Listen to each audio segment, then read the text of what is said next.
Ladies and gentlemen, you're watching, yes, the Yankees Entertainment and Sports Network.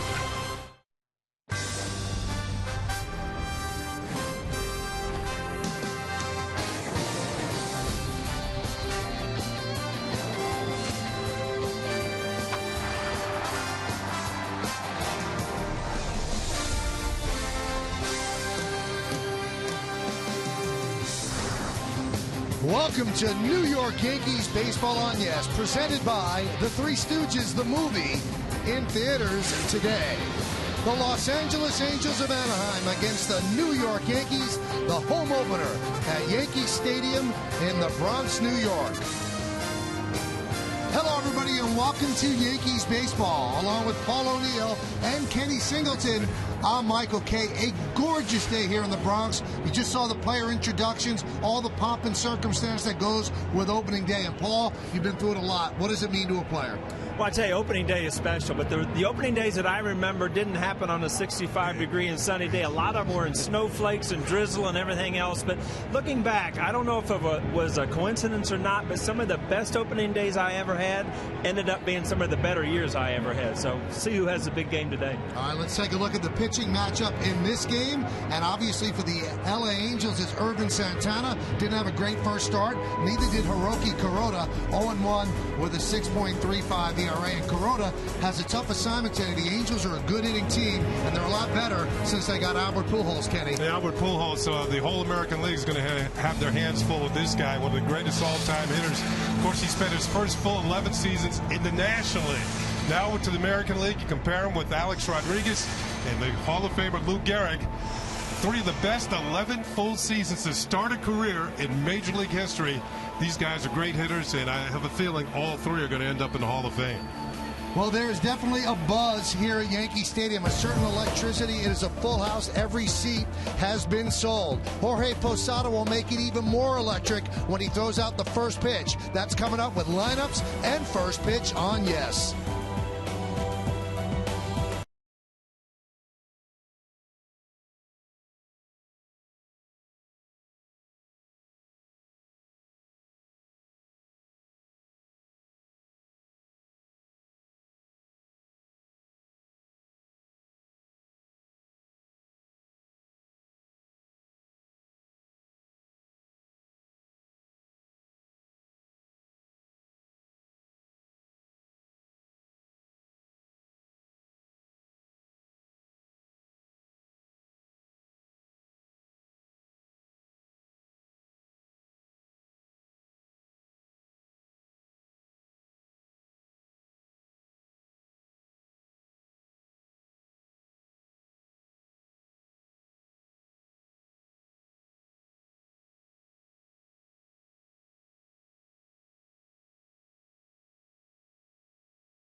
Motors. To learn more, visit kia.com.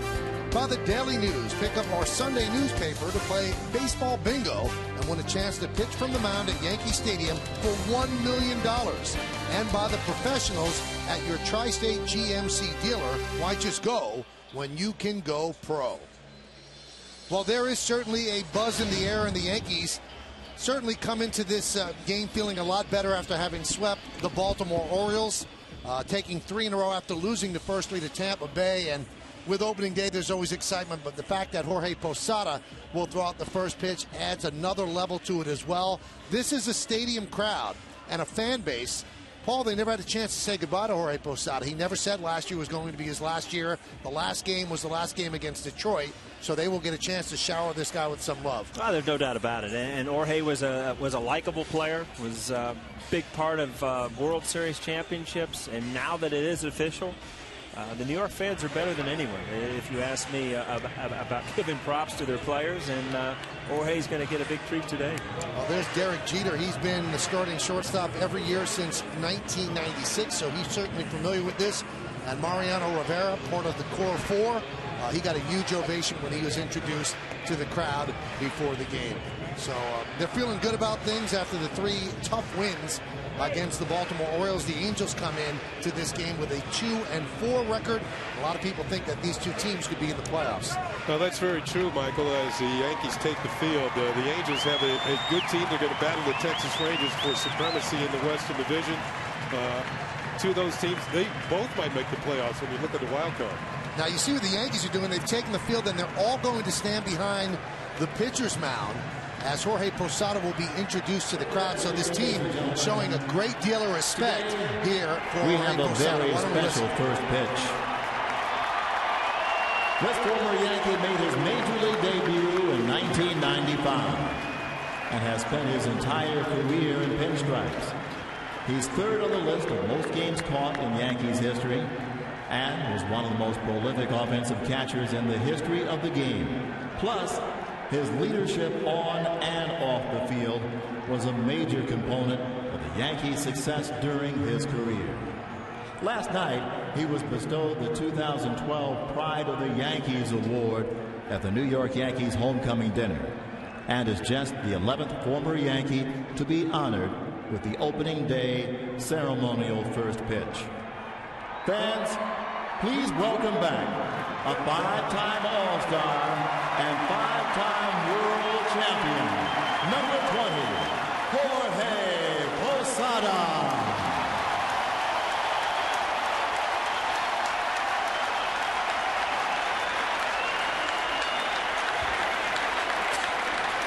And ladies and gentlemen, on the receiving end will be his father, Jorge Posada Sr.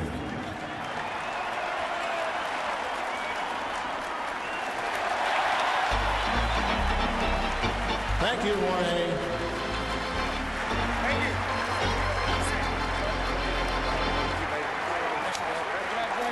What a great career, buddy. Awesome. Thank you. Well, a nice moment here at the stadium, and a beautiful moment with Jorge's son on the mound with him. And he threw the pitch to his dad, and when he retired and had the press conference here at the stadium, he said, "My dad created me as a ball player.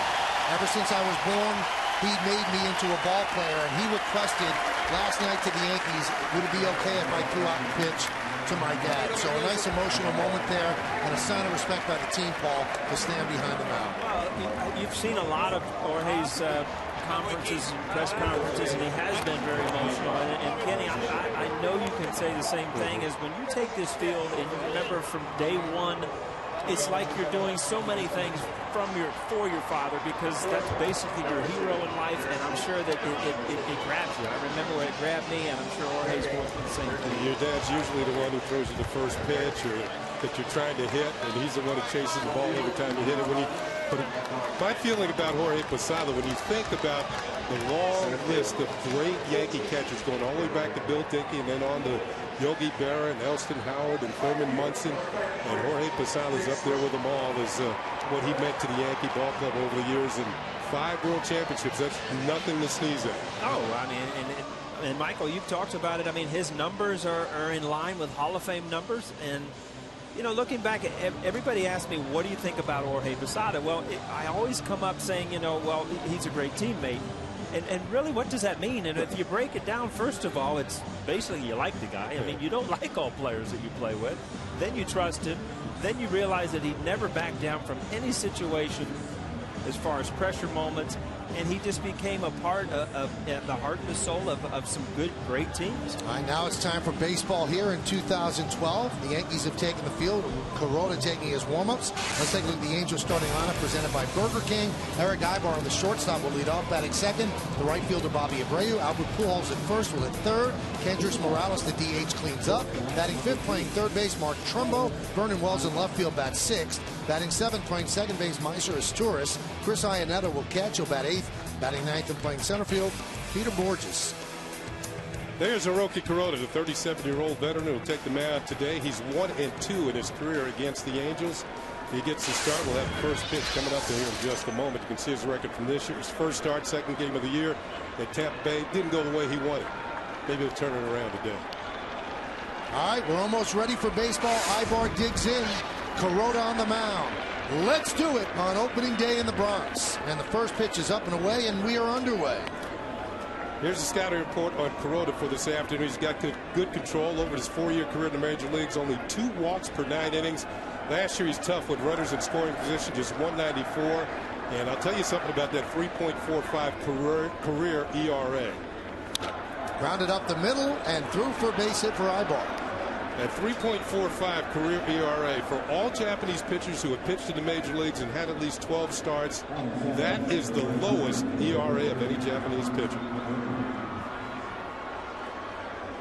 I'll tell you, Kenny, you talk about Kuroda and how many pitches he has, and it's all going to go back to there are certain situations you're going to have to be able to get that sinker and get outs. I don't care how good your off-speed pitch or the other pitches are, you've got to get outs with the sinking fastball too. Here's Bobby Abreu. 2 hits and 5 at-bats in the first 6 games for the Angels. Angels are 2-4. The Yankees come in at 3-3. Well, we've always known the Angels as being an aggressive team on the base. Strike. Mike DeMuro is the home plate umpire. There's Mike Sosa in his 13th year as Angel manager. He is the longest tenured manager in the major leagues.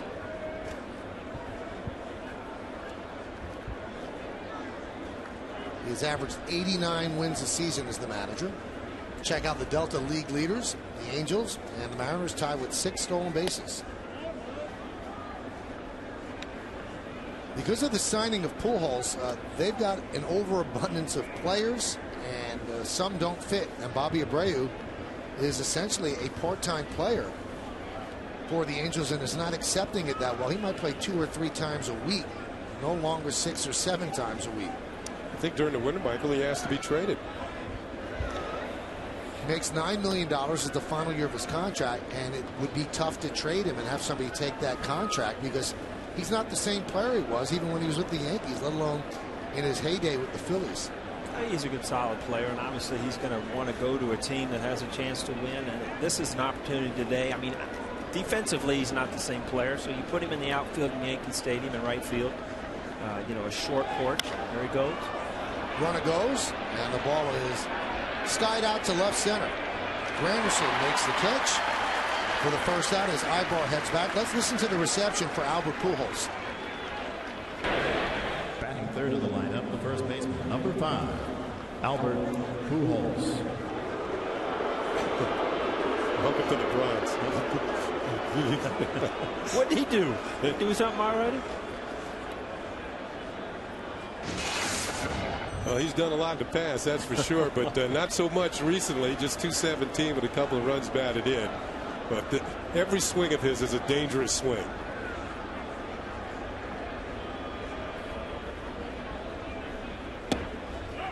The thing that has impressed the people around the Angels,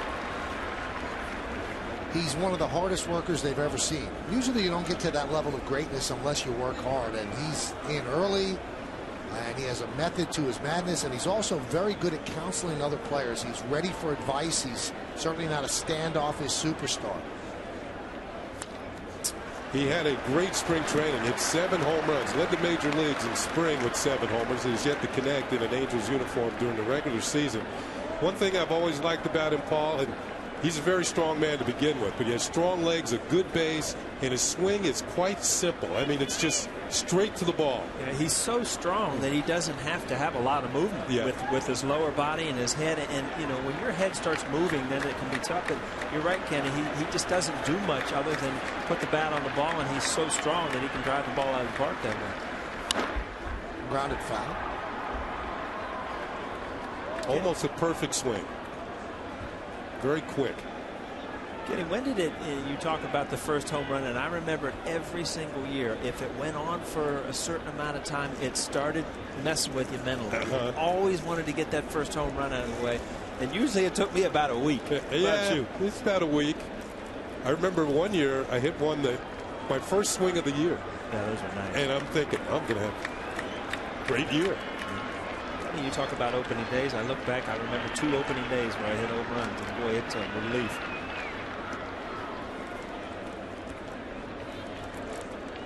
They say that Pujols is not pressing because of the contract. He signed a 10-year deal. But I don't think I would be worried about that. I mean, by the end of the year, he's going to have 3,100 if he stays healthy. Runner goes. Throw to second. Not in time. Stolen base for Ibar. The funny thing is, the Angels are off to the races again, and this is Mike Scioscia. This is what he brought to this team: aggressive. He's got certain players that he wants to run, and it puts pressure on the defense. But Kenny, what I was back to, you just said, you know, at the end of the year, Pujols will have 30 home runs and 100 RBIs, and for most players, if you could give them that, they'd be very happy. 30 home runs and 100 to him right now is probably disappointing. I mean, he's more looking at 40, 45 to 130, you know. Our first look at Yesmo on the year.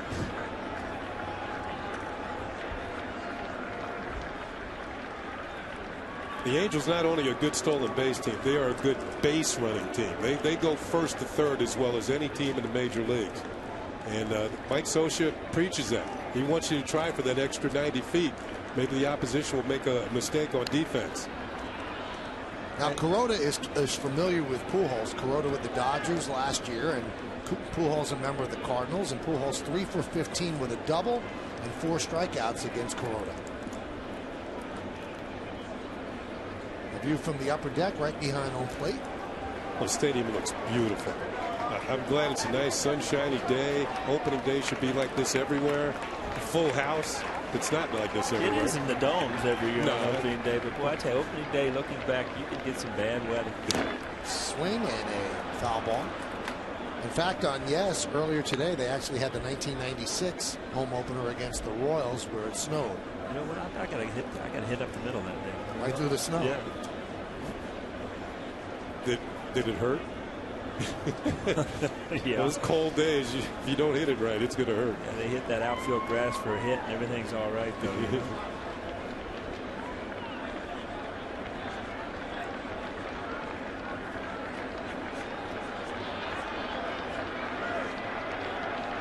1-2.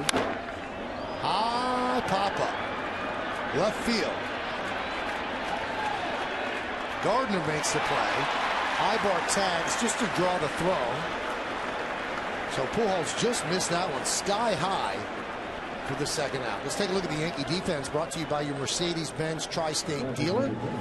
We've seen Gardner out and left already, so we'll start there. Gardner, Granderson, and Swisher left to right. In the infield, it's A-Rod, Jeter, Cano, and Teixeira. That's third to first. Martin behind the plate, and Kuroda is on the mound.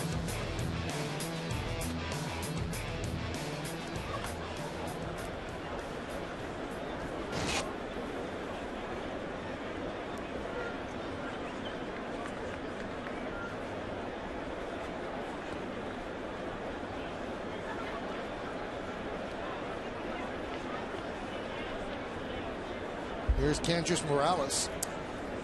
Angels are happy to have him back. Such an odd injury. Oof.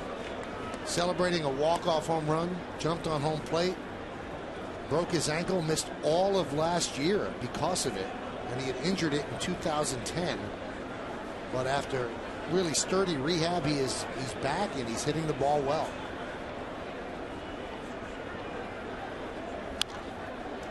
You look at the importance to their lineup that Morales swing the bat because he's left-handed. And you know, you talk about Pujols, then you look at Torrey Hunter, and Vernon Wells. Guys are all, you know, right-handed swing.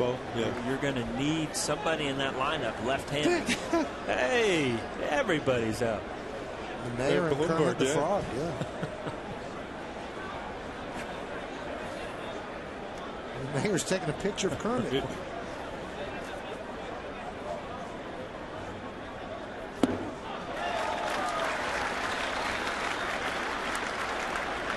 Today's closed captioning brought to you by Lexus.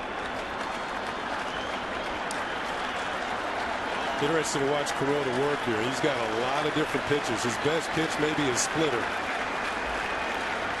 Has a lot of tumble to it, going down and away from lefties. Man knows how to pitch. Knows how to throw that fastball, that high rider. 1-2. That might have been it right there.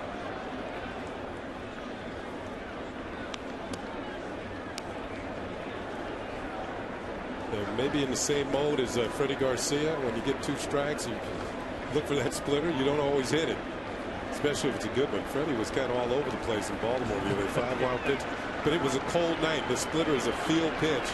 If you don't have the field for it, it's not going to work. It might work against you.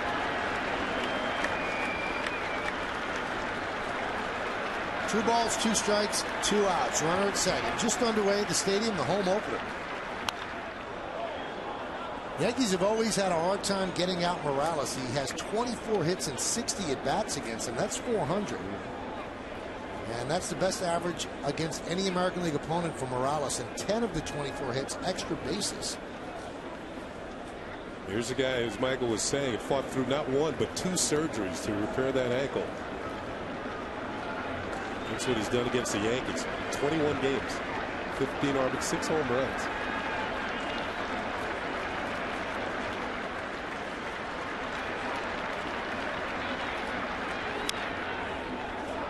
If you think about the injury, in one step you go from the thrill of victory literally to the agony of defeat, and then to miss a full year because of it. Yeah, that's the thing.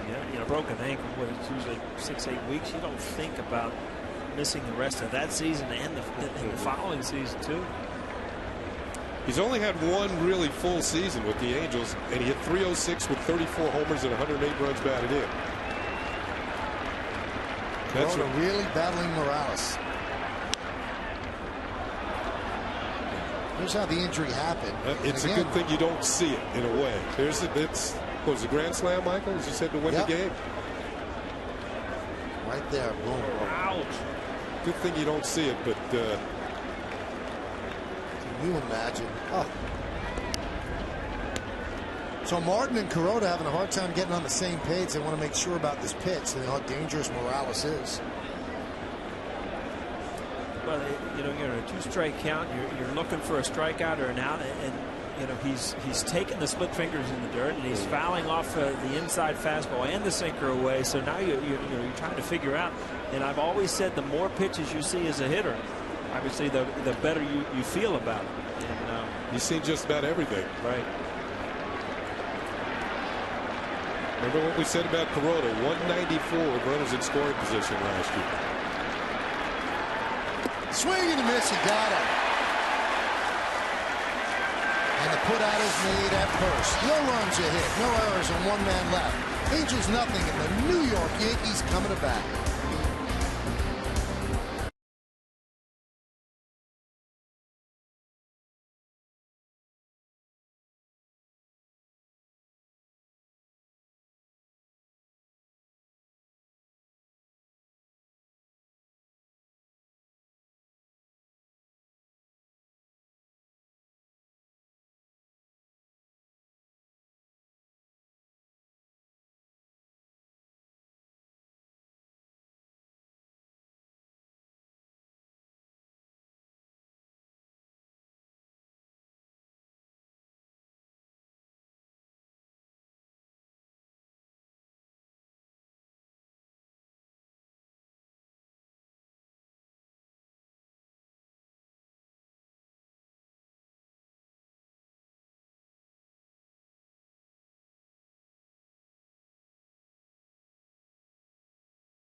Urban Santana is on the mound. Let's take a look at the Yankee starting lineup that he's going to face. And it's presented by Lexus. The captain, the shortstop, Derek Jeter, leads off. Batting second, playing center field, Curtis Granderson. Alex Rodriguez bats third. We'll talk about this move. And he's playing third. Robinson Cano moves to the cleanup spot. Mark Teixeira's at first base. He'll bat at fifth. Batting sixth, playing right field, Nick Swisher. Raul Ibanez, the DH, will hit seventh. Batting eighth and catching, Russell Martin. Bottom of the order, the left fielder, Brett Gardner. Urban Santana doing the pitching for the Angels this afternoon, part of their very strong starting rotation. 29-year-old right-hander. And this is what he's done so far this year. Only one start, got roughed up a bit. Opponents hitting .304 against him. Let's check out our pitcher scouting report on Irvin Santana. 0 for 6. His last 6 starts against the Yankees, he has not had a victory. And 5s are wild. In his career against the Yankees, he has 5 wins, 5 losses, with an earned run average of 5.55. And San Cristobal, Dominican Republic, there were 3 no-hitters thrown in the American League last year. One by Justin Verlander, one by Francisco Liriano, and one by Irvin Santana. And Santana and Liriano are both from San Cristobal, Dominican Republic. But that is not the rub. The rub is the mayor of that city, which is 137,000 people, is former major leaguer and former Yankee Raul Mondesi. He is the mayor of San Cristobal. Where do you get this stuff? I looked it up. I was just going through, and there it was. It stared me right in the face. Michael, this guy gets notes I don't get. So there might be. You ever run for office, Paul? No, haven't been asked to either. He's run out of offices. Mondesi was elected in 2010. Ex-Yankee. Yeah. Now holding a political position.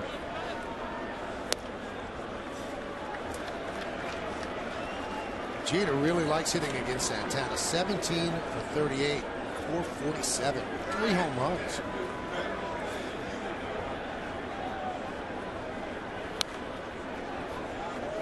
Jeter's gotten off to a very good start, and a couple of the stories in the paper today. I know there was one in the New York Post that scouts are raving that he seems quicker than he's been in years.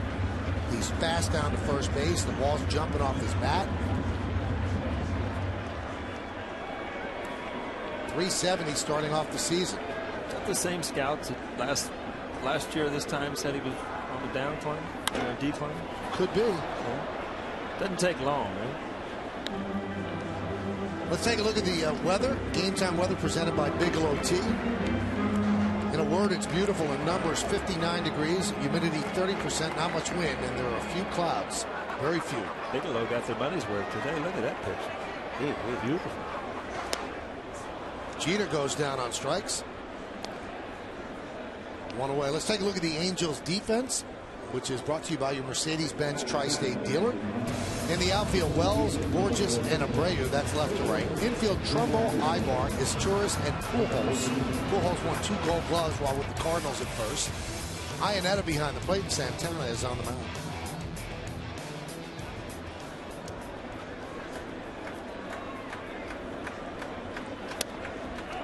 You know, looking back at that defense, it just occurred to me, and Borges is you know, he's the fastest, the youngest, he's a true center fielder, but if you look at the other guys, Torrey Hunter, Vernon Wells, I mean, what do they all have in common? They were all center fielders at one time. So it's very, very weird to go to a corner position when you're used to running patrol out there in center field. They both won Gold Gloves, too. Torrey Hunter, one of the better center fielders. I remember Andrew Jones in his heyday, but Torrey Hunter, as good as anybody out in center field. Granderson could not hold up, so he goes down on strikes, and that's going to bring up the new number 3 hitter for the Yankees, and that's Alex Rodriguez. Joe Girardi announced before the game, against right-handed pitching, Alex is going to bat third. Cano is going to bat cleanup. Against lefties, they'll flip-flop, and the reason he gives is that against right-handers, you would have Jeter, Granderson, and Cano, and then A-Rod. And those two, the 2 and 3, would make it too easy on opposing managers to bring in that lefty to get those 2 important hitters. So he wants to split them up and have Alex bat third. And both Alex and Cano said they have no problem with it. Cano said, you don't do anything different. And Alex said, I'm not going to do anything different. And I don't mind wherever the manager pencils me in. He said, and Joe spoke to me about it before he made the move. That one is drilled in the left center field. It is a base hit. So Alex picks up a single, and looked like right there it paid off. It was a ball that moved in on his hands. Tough pitch to hit. Alex stayed on top of it, drove it out in the outfield. This is the pitch that he was having problems with in Baltimore. That little sinker that runs in, and He didn't have any problems with it there. Almost ran it through the gap. Vernon Wells, remembering his days in center field, turns on the speed and closes the gap up. But there it is. There's the follow through. The ball gets in on him a little bit. He didn't drive it as well as he's capable. But good swing when you're beat inside and you can stay through the ball without trying to pull off. He's still strong enough to drive it out in the gap. So here's a new cleanup hitter, Robinson Cano.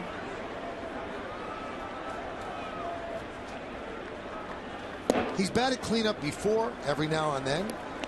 267 at bats in the cleanup spot throughout the years. .318 batting average. Only major league team without an RBI from either the third or fourth spots in its lineup. That's why when you look at the 3-3 mark, the Yankees might consider themselves fortunate. And the thing about that note, I mean, it's been about what, this is the 7th game, so it's not quite a week, and you can take care of that with one swing of the bat. Did it bother you when you change positions in the lineup? Not particularly. Yeah. You know, usually I knew where I was going to hit. I was going to hit third every day. It was very comfortable coming to the ballpark knowing where you're going to hit. I love the years where you were just penciling in. Alex Rodriguez off and running. So Alex with a stolen base, his second one of the year. Good to see that Alex is running well, because or even thinks about stealing bases, because last year when he came back from the knee injury, he wasn't running the way he should. And this spring he came back and looking very, very good on the base paths and running down the first and all that sort of thing. And when I thought that was an underrated part of his game, stolen bees. I was going to say, I mean, it's a good scouting report too. Santana, not one of the better guys at holding guys on. Very easy to steal off of. And, you know, pitchers, you have to know that, because the more you run, the more you get them out of a rhythm. You know, you can mess them up, especially early in the game. Saw the note in the last 2 seasons, 64 stolen bases against Santana, the most of any pitcher in baseball. Here's Mark Teixeira. Runners on first and second. 2 men out here in the first. 1-0. Fastball up to 95, so he's feeling very strong. Mentioned his breaking ball was very good, in particular to Jeter and Granderson. Good sliders.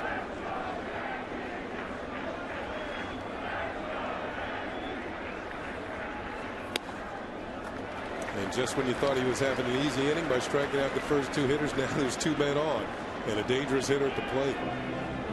It's a weird thing. All of a sudden you look at a guy that had good movement and a good breaking ball, and he overthrows a couple pitches. Now it's, you know, he's 2-0. It's a power hitter with 2 men on. So, right, Kenny, I mean, you take the mound in the first inning, thinking you're going to breeze right through it. Next thing you know. Yankees baseball on HD is brought to you by the Three Stooges, the movie, in theaters today. That seems like your kind of movie. You like that, don't you? Love to laugh. Pitch is high, 3-0. All right, green light him or not? Well, I think so. I mean, you've got Mark Teixeira in the middle of the lineup to do one thing, and he's a smart enough hitter to realize if he doesn't feel well, he's going to take it anyway. And he takes it, 3-1. He should get a pretty good pitch to hit here, 3-1 as well.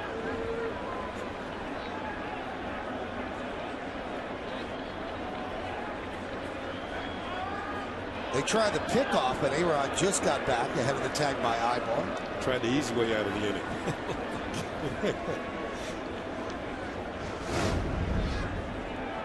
Pretty good idea. Pitcher struggling, throwing strikes. Try to pick somebody off.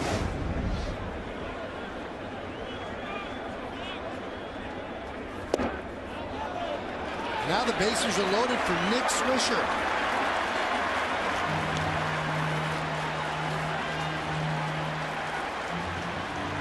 And Mike Butcher, the pitching coach, will come out.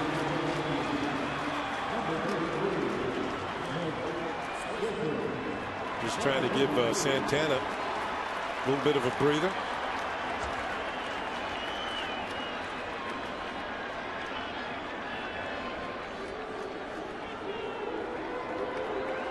If you're Nick Swisher, you've seen the pitcher struggle with his control. He's walked the last 2 hitters. He's going to have to try and throw something over the. He's got to throw a strike sooner or later, and it might be a pretty good one.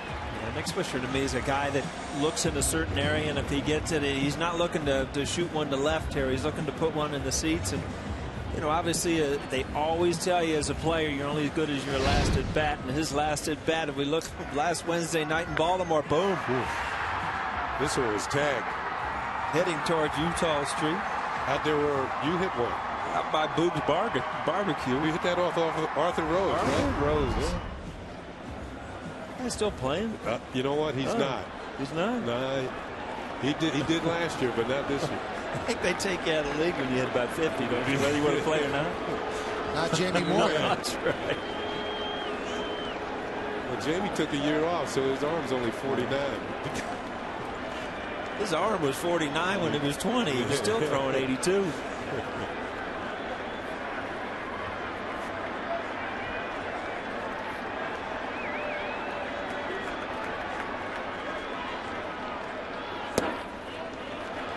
know, he hit that home run, and the pitch was about belt high, as you called it that day, Kenny. And I was talking to Yogi Berra yesterday at the welcome home game. He said, "Where's Swisher?" I said, "Why?" He goes, "Because the pitch he hit, he took right down the middle of the previous pitch." He said, "Why didn't you hit that one?" Yogi thinks about things we don't think about. That's the interesting thing about it. Count 2-0. Every time he falls behind 2-0 here, the odds of you getting a pitch right down the middle increase. He's got nowhere to put Swisher.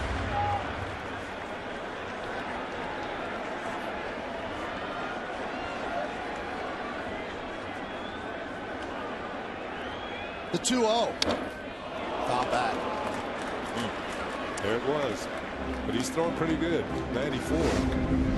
As a hitter, though, these are the ones that used to frustrate you. You get your pitch and you foul them off. And you don't know in this at bat whether you're going to get that same pitch back. And I hated to foul off pitches when you were ahead in the count and you knew it was coming. Good fastball, good swing, but just trying to do a little too much with it. The 2-1. Driven out into right center field, giving chases. Borges on the run, still on the run. He can't make the play, and it bounces up against the wall. The bases will clear. 3 ribbies for Swisher, and the Yankees jump up 3-0. Well, Paulie got it again.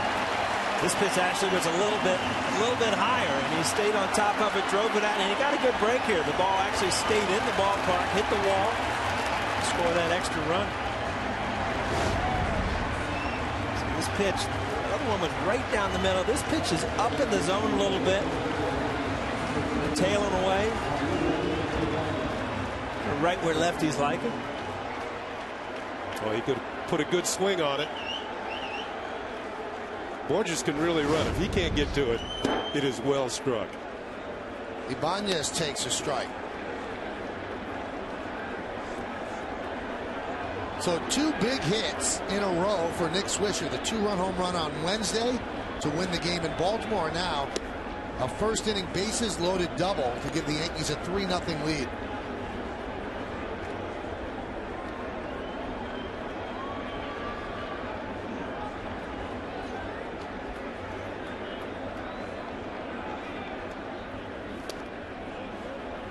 Tell you what, if you switch the channel after the first 2 strikeouts, you missed a lot. A couple walks, a hit, and boom, a 3-run double.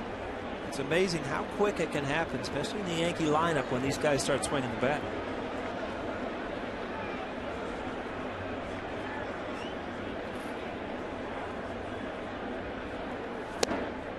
His trouble was of his own making. A-Rod got the hit. That's not so bad, but walking the next 2 and setting it up for Swisher where you have to throw strikes to the middle of the plate, all of a sudden he starts to struggle with his control. Falling behind, got in hitters counts.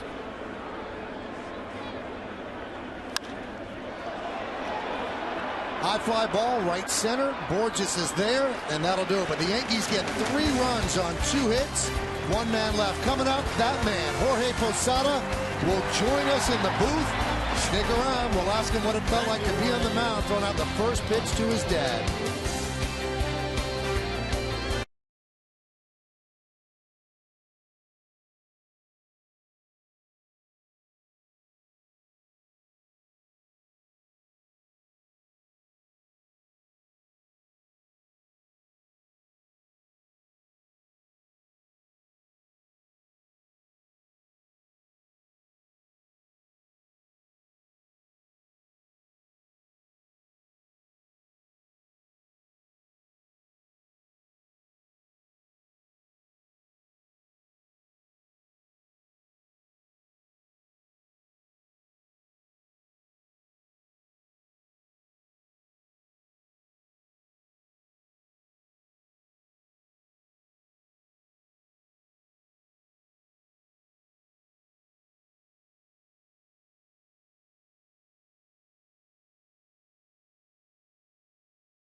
stadium doors, I always repeated myself and said I quoted Joe DiMaggio, and I said, I want to thank the good Lord for making me a Yankee. And what a proud Yankee he is, and there he is, Jorge Posada, with all of us here in the booth. Welcome back. Thank you. Thank you for having me. You know what they used to say? Tanned and rested. What is that? It only took one day and you look like you're tanned and rested. It's hot down there in Miami. All right, so what did it feel like? You're on the mound, your ex-teammates are standing behind you, and in front of you is your dad to catch the first pitch. Yeah, it was 3 generations of Posadas there. Jorge wanted to throw it. My dad is telling me, please lob it in there. I need to catch it. I don't want it off my forehead. But it's super emotional. Your fans, are standing, and all the teammates are right behind me. And I told them, please go to your positions. It's kind of neat out there, though, right? It is different. Here's Mark Trumbo, as we'll talk with Jorge this inning. Pitch outside. Do you miss it, Jorge? Obviously, this is your first season without baseball in forever since you become an adult. How's it been? Yeah, I've been good. I miss my teammates. I missed, getting ready for the game. You miss parts of the game, but you really, once you retire, you don't, I don't want to be standing on the field right now, to tell you the truth. You don't want to travel. You just want to go to spring training, but it's funny because it's so new to you, and it's just saying that, you're not in the opening day lineup. It's just like you're taking a day off, but come June, July, you're going to figure out, especially when you're hitting that little white ball around instead, I'm not playing baseball anymore. It'll sink in. Yeah, I think the schedule, not having a schedule, and it's probably the biggest thing. Just waking up whenever and doing whatever you want. Well, you find other things to do. You find a lot of things you do around the house. Yes. You can get done. Oh, yeah. I got a whole list of things you can do, George. Well, he's earned some time off. You see his resume there. 17 seasons with the Yankees, 5-time All-Star, 5 rings, and in 8 Major League seasons, 20 or more home runs. I'm wondering, though, Jorge, you're sitting home relaxing during spring training, and all of a sudden one of the other core 4 decides to come back. Did you start to get a little bit of an itch? I saw that. Explain something to me, though. These guys that pitch from Texas, they all like to take a year off and just come back. What's up with that? Yeah, they. I'm happy that Andy's back. He was supposed to be here last year, and for some reason he wanted to stay home, and I'm glad that he's back. He helps so much, not just on the mound, but with your whole pitching staff. Yeah, he's big. He's big in the clubhouse. Really big in the clubhouse. Big leader. He really brings a lot more than being on the pitching mound. Don't sell yourself short, because you did the same thing for all these years with the Yankees. They're always a stand-up guy. That's one thing. Whenever I had to ask a question and went to Jorge, he gave you a direct answer, and I appreciate that over the years. Thank you very much. Some of the things I miss and I remember, because it's been 10 years for me, is I was always the one getting all the camera work with beating stuff up. Well, Georgie had some most epic fights with Duque down in the tunnel. I couldn't understand a word of it, but I know it wasn't good. It was great. Or he could, would get in his face and get it to. And those were great times. We won big games that way. Yeah, he wanted to get pumped up, and he played better and he pitched better when he was mad. So that's what it was all about, just to get him mad. Yeah. See, but the beauty of Jorge, Paul, is he didn't do it where cameras were. You were beating up Gatorade things, and there were cameras all over. Some people are better at some things. That's just the way it is.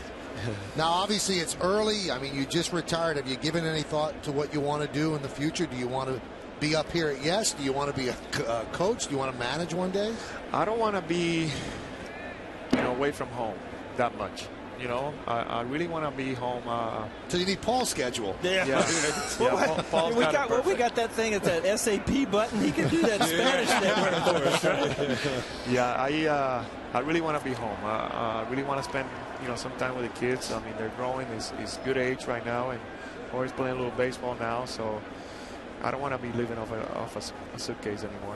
How about a spring training instructor? You come to spring training? That's how Andy started. Yeah.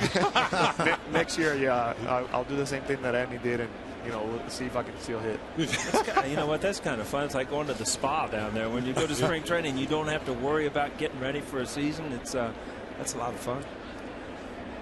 Jorge, we talked for the first inning, obviously, about Albert Pujols, and you've seen him from a distance. And when he gets hot, and he will get hot, and you're a catcher, you study guys' swings. Does he have a hole? Is he going to be successful? Obviously, but how do you get that guy out? Yeah, we when he played against us, we had to pitch him really carefully. We had to come inside, to get him out of the way. We wanted to speed him up a little bit so he can pull off the ball, but he really doesn't do that much. So let's see if they can turn two. There's one. There's two. Jorge, it has been great to have you back. That was a great moment today. Enjoy your first year off. Thank you. Drop by whenever you want. I'll come by. I miss you ripping me. You guys got a lot of food here, so that's only when O'Neill's working. Welcome back to Jorge Posada. Yankees lead 3-0.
Which offseason signing will make the greatest impact in the American League this season? You can text us at 42951.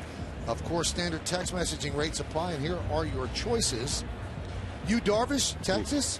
Prince Fielder, Tigers. Kuroda with the Yankees. Pujols with the Angels. C.J. Wilson with the Angels. Vote, and we'll tell you how it goes later on.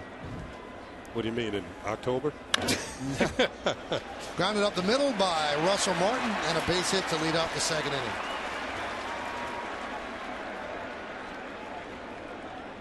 Because that's how that choice might play out.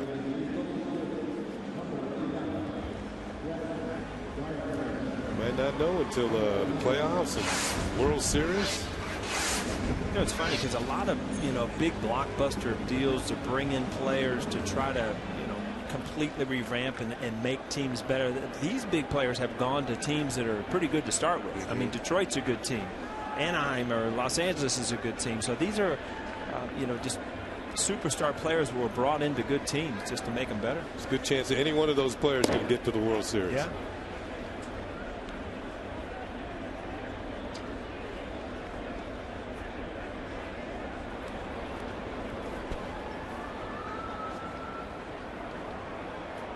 Great shots from the upper deck of Yankee Stadium. Shot coming from high in left field.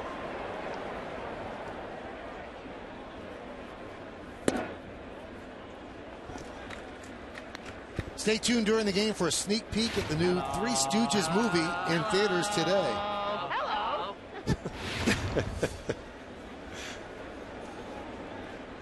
Oh, my goodness. What was that thing called? What's that little thing called we just did? Poppins? The little thing they put on the screen. Elevator. Elevator. Just trying to get back in there. That one gets away from Iannetta, and Martin advances.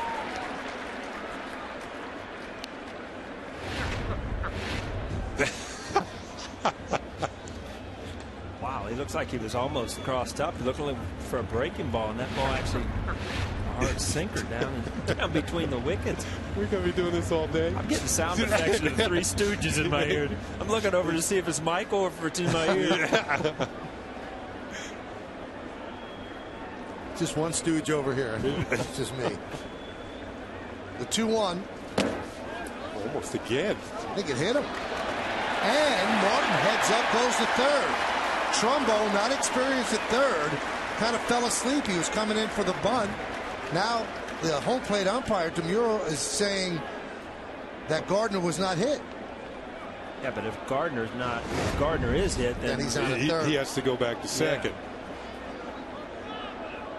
See, but Trumbo, your inexperience is right. Your call of that is right, Michael, because he's had some problems over at third base. That did hit him. Yeah, it looked like it did hit him. Gardner's now trying to stay at the home plate, maybe say, no, it didn't hit me. And here comes Joe Girardi. Meanwhile, Martin, nobody at third base. Trumbo was a first baseman last year, designated hitter. They moved him over to third with the addition of Albert Pujols. And Trumbo's had some defensive problems. They said spring training was fine, but once the regular season started, his footwork is not what it should be. He's not used to playing this position. He's made 3 errors already this year in 3 games. And we get a look at the pitch, and to me it looks like it hit Gardner. Yeah, just hit the top of his foot. And his reaction, you see, he pulled that foot back. So the Yankees are getting a break here. Yeah, His at bat's going to continue, and Martin's at third with nobody out. And he takes first, and they actually catch a break, as Kenny said, because if he had gone to first, the runner would have to go back to second. So now it's first and third. Nobody out in the top of the order coming up. I'll tell you what, Santana has just completely lost it. I mean, he can't get ahead of any hitters. He's lost his breaking ball. He's lost his fastball. 3 walks in 2 innings. And a wild pitch. Derek Jeter started the game with a strikeout, thinking, wow, you know, this guy's got good stuff. All of a sudden, you know, let's see what happened.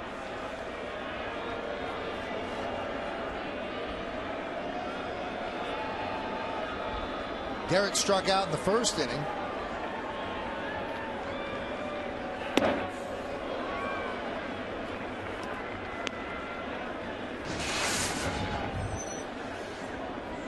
Looking up at the scoreboard, Derek Jeter hit his 25th career leadoff homer, surpassing Ricky Henderson. That surprises me.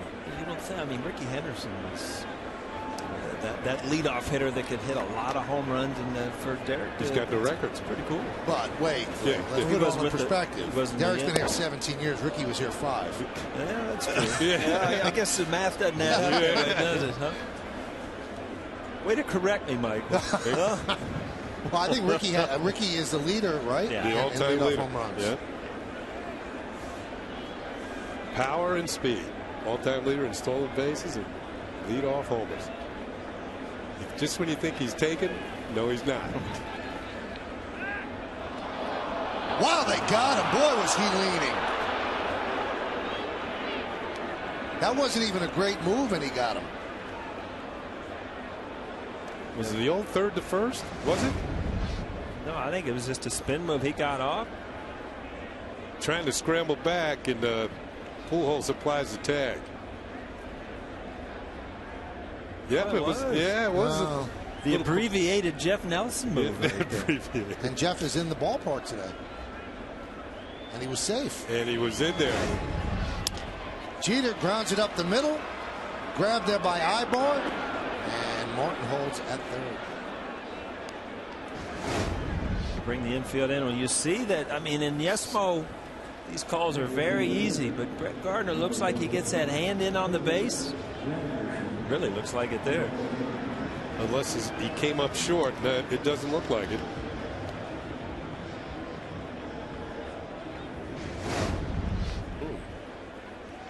You know what, that Brett Gardner wears that brace on his left hand, and if you looked at his left hand on that slow motion slide, you can see how, you know, fingers and knuckles can really watch right in here where his left hand ends up, and you can see how you can have a lot of injuries diving into bags, getting that hand caught in the dirt. See it starting to turn over there. Never jam your finger into a bag? Yeah. I've done that. I hated diving into bags. I always, even at first, would try to go back in feet first. David Wright broke his finger diving into first base, and he said it wasn't anything outrageous. He just tried to get back on a pickoff. Completely changed. The Mets get off to a great start, and then all of a sudden you start getting injuries. And these are the type of teams now that both these teams out on the field, on paper, great teams, but you know, over 162 games, injuries happen, things happen that change the way that you broke spring training.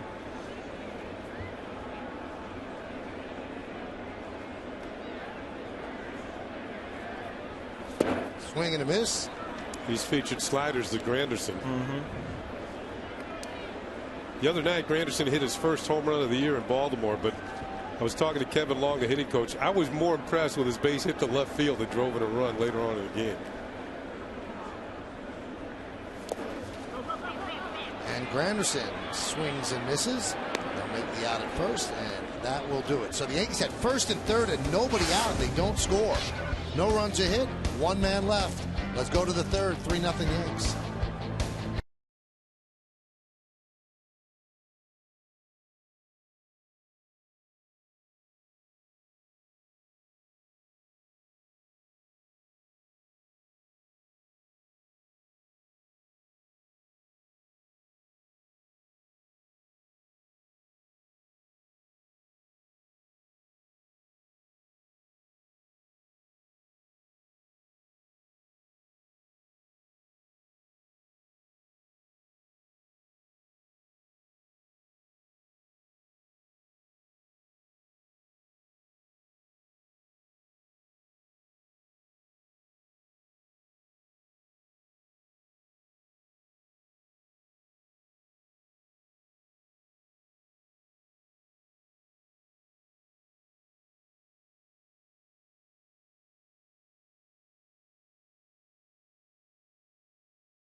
Customers, you won't have to miss a game again now that you can watch live Yes Network games on your PCs or laptops with Verizon Fios. Get a full season of live Yankees games on the go for just $49.99. If you're a Verizon Fios TV customer with Fios Internet, well, go to yesnetwork.com to get more information and subscribe now. Can't get the words out. Sorry. That live stream. Hey, Mr. Crystal. Hey, Crystal here. Did a good job hosting the Oscars. Wave, Billy. Billy Randolph's here. Ooh. Gretchen. His wife, Gretchen. Oh, no. Henry Kissinger. Wow. Pitch to Ionetta is a strike. Lincoln scoreboard 3-0 on the first inning. Bases loaded. Bases clearing double by Nick Swisher. The 0-1 from Kuroda. Another strike. He's getting ahead, which is what he wasn't doing in his first start. Well, he's got a little cushion to work with early in the ball game. Anytime a pitcher gets some runs to work with, that means that every pitch doesn't mean the ball game.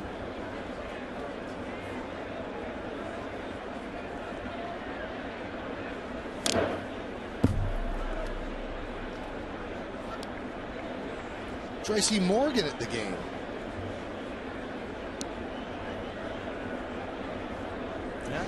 Big Ben Roethlisberger before the game.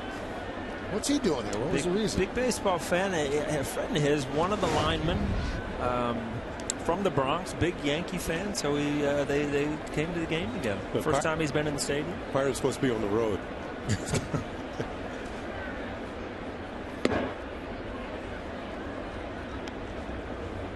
There's just something different about opening day at Yankee Stadium. When you talk about, they're in Pittsburgh or something like that.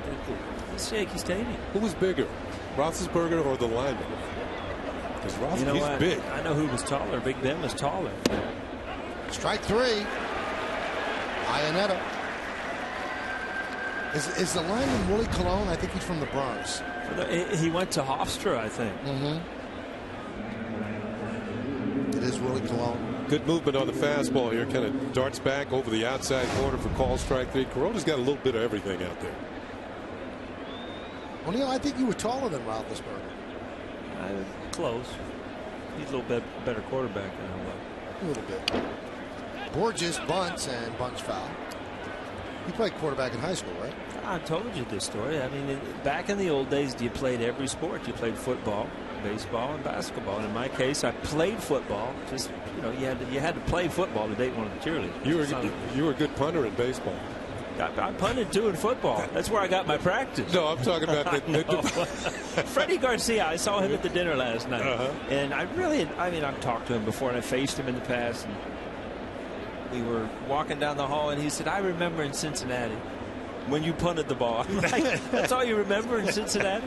It was funny that that was one of his highlights of my career. You saw Borges attempt the bunt there. He had more bunt base hits than any right-handed hitter last year. He's got great speed. This guy can fly.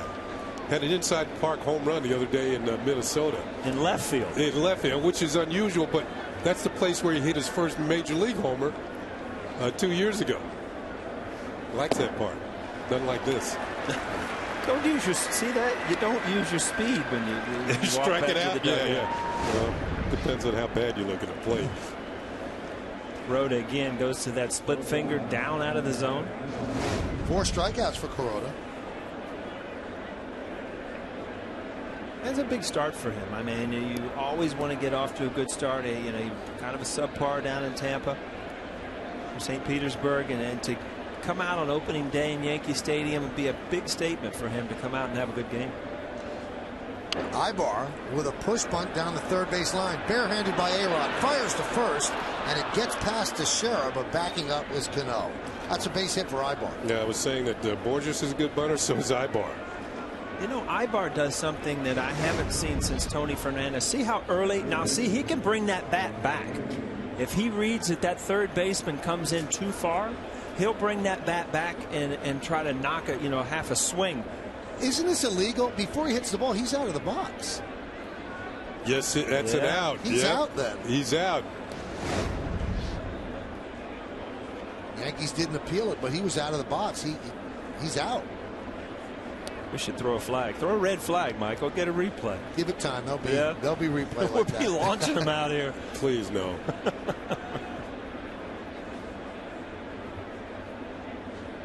Here's Abreu.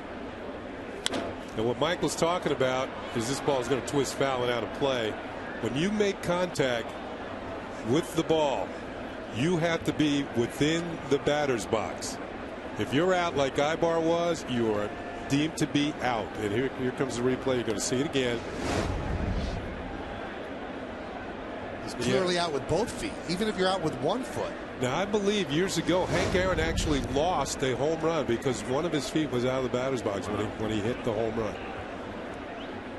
So it would have been that much tougher for Bonds to break his record. It's interesting because sometimes guys will dig a hole on the back line, and if they're out, they're told by the umpire to get back in. Yeah, you can see where the hitters have. Usually everybody tries to get as deep as you can in the batter's box. That's why it's all dug up around there. But all you have to do is be making contact with the line.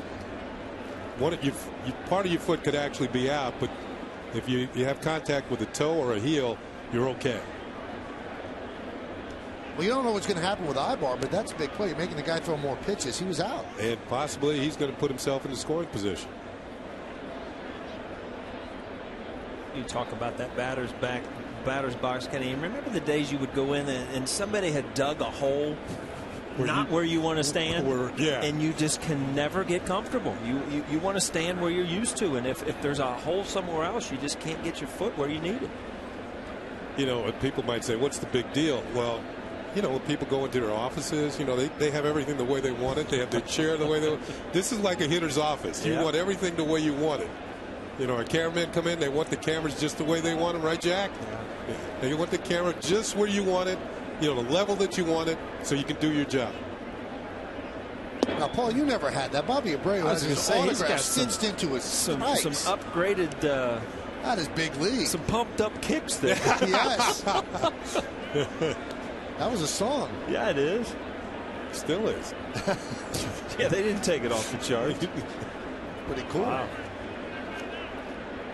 Mark Teixeira with his name in the back. Yeah, we used to get Robbie Kakuza could, you know, put a Sharpie marker number on it, so we didn't have it all texted in or sewn in there. Fly ball to Gardner, and that will do it as the Angels are down. A signature swing by Bobby Abreu as we go to the bottom of the third.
Home openers at Yankee Stadium as Alex Rodriguez skies one deep to center field. Going back, Borges looking up.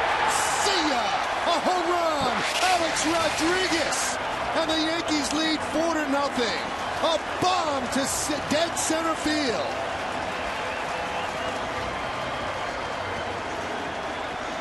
Well, it was Alex who started the rally in the first inning with the 2-out single. And this time he starts a rally all on his own. That home run ties him with his former teammate Ken Griffey Jr. Home run number 630.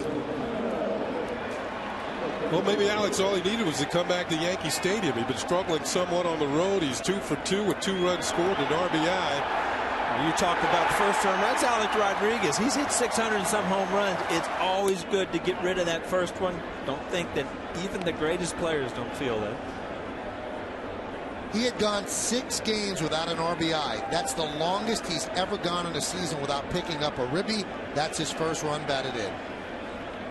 And now he's tied for 5th place on baseball's all-time list, tied with Ken Griffey Jr. with 630. Next up is Willie Mays.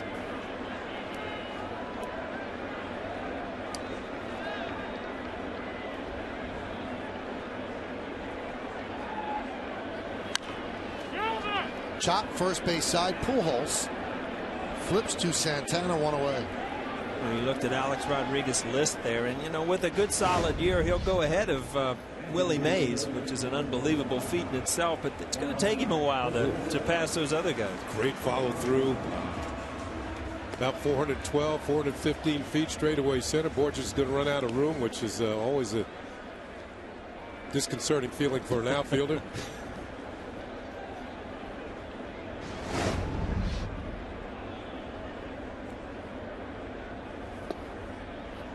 Pitch outside to Teixeira on the Lincoln scoreboard. 4-0 Yankees, bottom of the third.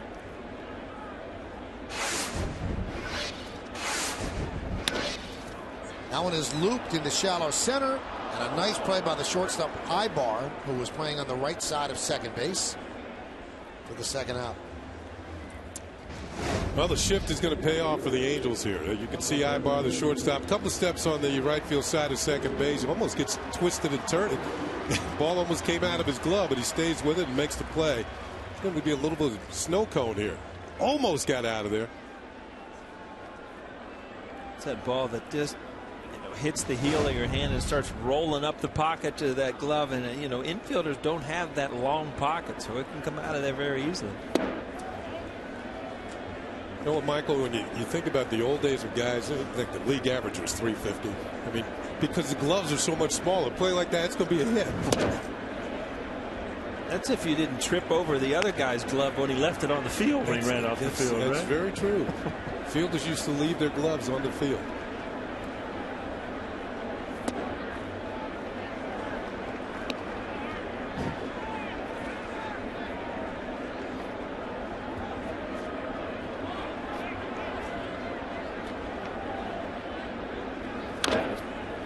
Top foul.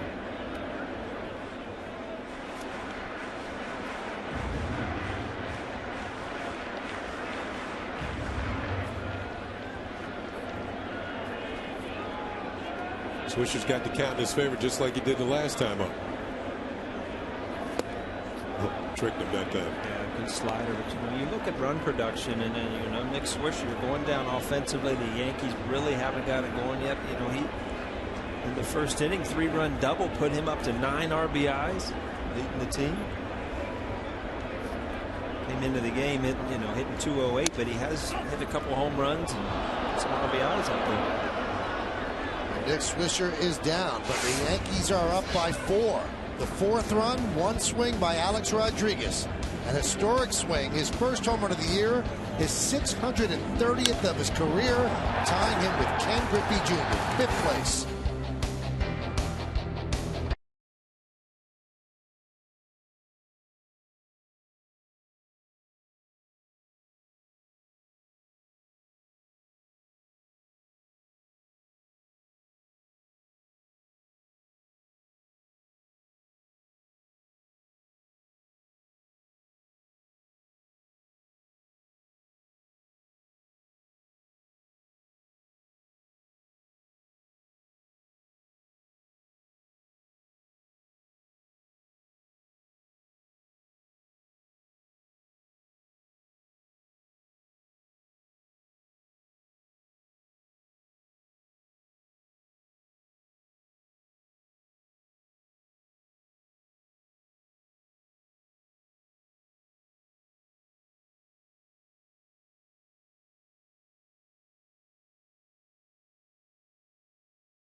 Quick line quiz.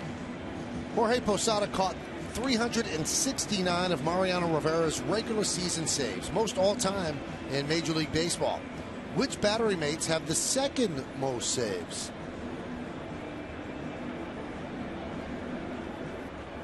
I guess we have to find out who caught a lot of Trevor Hoffman's saves. You have to think of a catcher who was there quite a long time, and I can't think of a catcher who was with the Padres for that length of time. Here's Albert Pujols.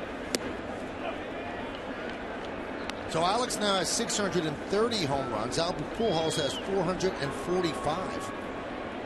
A lot of home runs on the field today. I was all happy about the trivia questions this year. I was going to have a good year. Now I'm stumped on day one. Huh? Did you study all winter? I tried to brush up on my history. Yeah.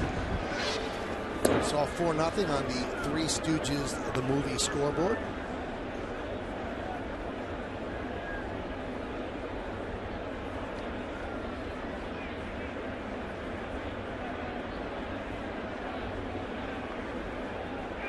And the 1-2. Still 1-2. I'm just looking at the outfield. You've got Swisher playing deep and right. Gardner playing extremely deep, but then look how shallow Granderson is in center. Yeah, we pointed it out the other night in Baltimore, and he got burned. Somebody hit one over his head. I can't remember exactly who it was, but you could take away a lot of bloopers. Most balls hit the center fielder are going to be in front of you. Right. Except for that one Alex just hit.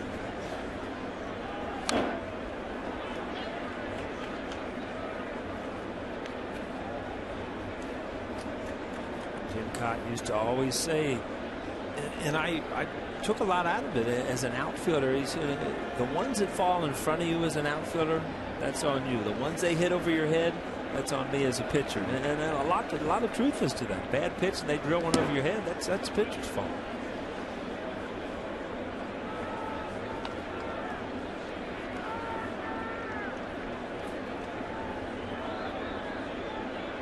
Albert's old team is off to a pretty good start. St. Louis Cardinals, the world champions, leading the Central Division in the National League. A lot of changes there, too. Base hit up the middle for Pujols. Pujols gone. Tony La Russa gone.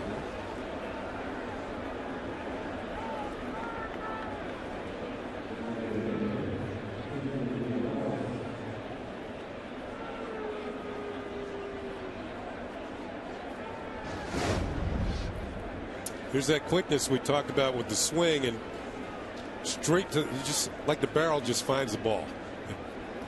No extra body movement, not trying to do too much. He's already strong enough that when he hits it, he's done enough. You know, and if you're home sitting on the couch and you listen to Kenny, think, well, why wouldn't everybody hit that way? Well, not everybody's capable of hitting that way because of the bat speed that he can generate just because he's so strong without all the movement. I mean, the movement back is to generate bat speed into the ball, but again, he's so strong that he doesn't need it.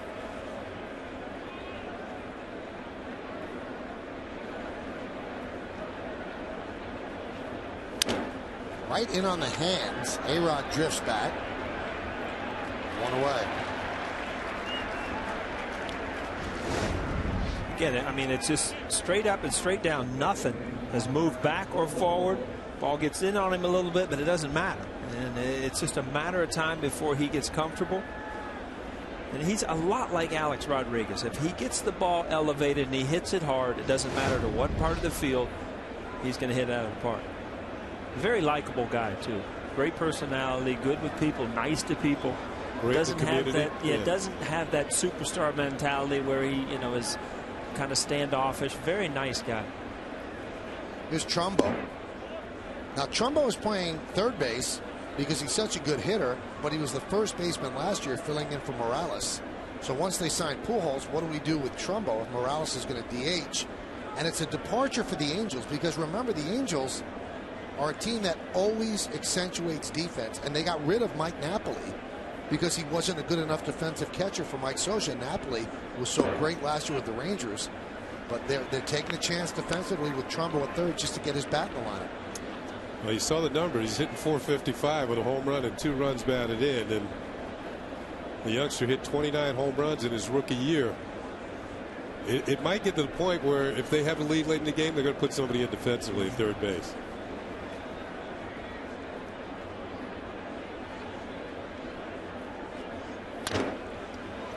Grounded to Jeter. There's one. On to first. It's a double play. 6-4-3 double play, and Corona is pitching a beautiful ball game. Coming up for the Yankees in the bottom of the fourth, Ibanez will lead off.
Heard 2 double plays today. The man in the middle has been Robinson Cano. Watch the footwork here. I mean, he comes across the bag in various ways. Sometimes he steps backwards. Sometimes he comes across. That time he was flat-footed and has a strong arm to throw out the runner. It's just how he receives the ball. And this is a perfect feed from Derek Jeter. There's the left foot off the bag, and his arm strength is unbelievable. Strong arms it to Mark Teixeira to complete the double play. He's the footwork of a second baseman, a good second baseman, sometimes underrated because he's under duress a lot of times to turn that double play. I've said it many times. Robinson Cano's defense is underrated because he's such a good hitter that you look over it. I mean, he's in my mind the best defensive second baseman in the American League also.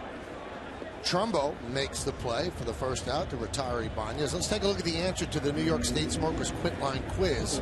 The question: Posada caught 369 of Mo's regular season saves. That's the most all-time in baseball. Which battery mates have the second most saves? The answer is Joe Nathan and Joe Mauer. Wow. That stumped us all. All the Three Stooges up there got stumped. Yeah. What was the number on that? 159. Not even close. Not even close. Well, first of all, closers don't last that long, and then teammates don't stay together that long. So that might be an unapproachable record. Joe Nathan's in Texas now. Yep. Three Stooges scoreboard. 4-0, bottom of the fourth.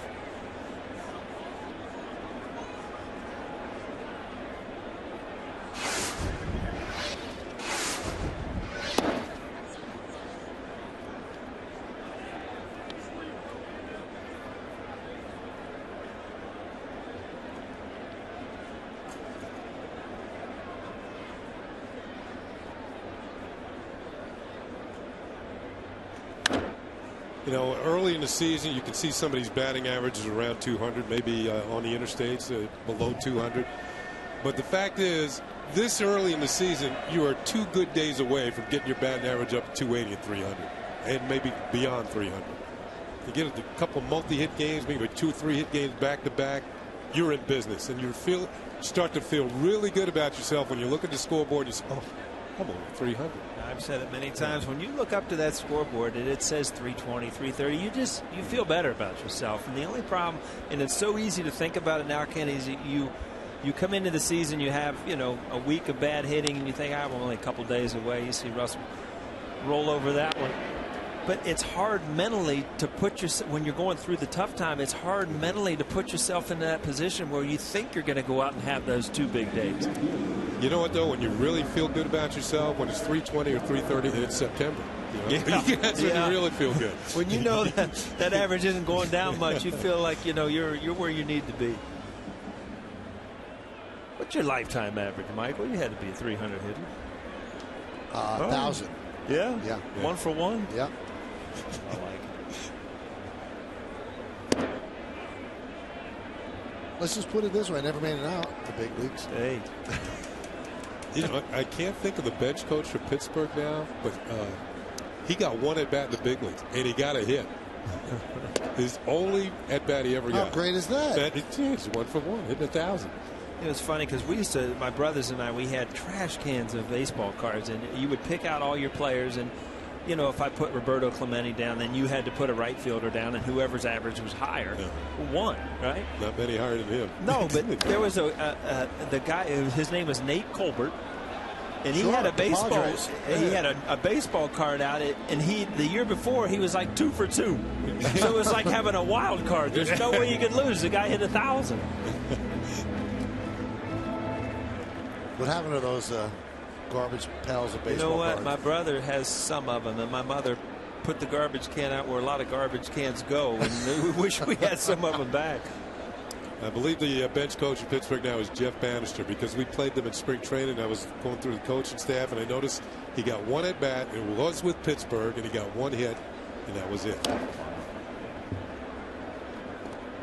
You get a hit your first time up, don't you earn another at bat or something?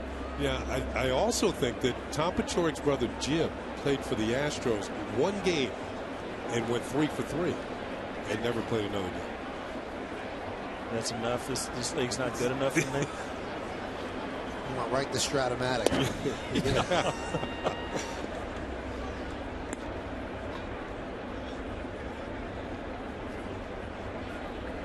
I wonder if kids still play with cards like that. I know they collect them and they don't touch them. You know what is really amazing, though, is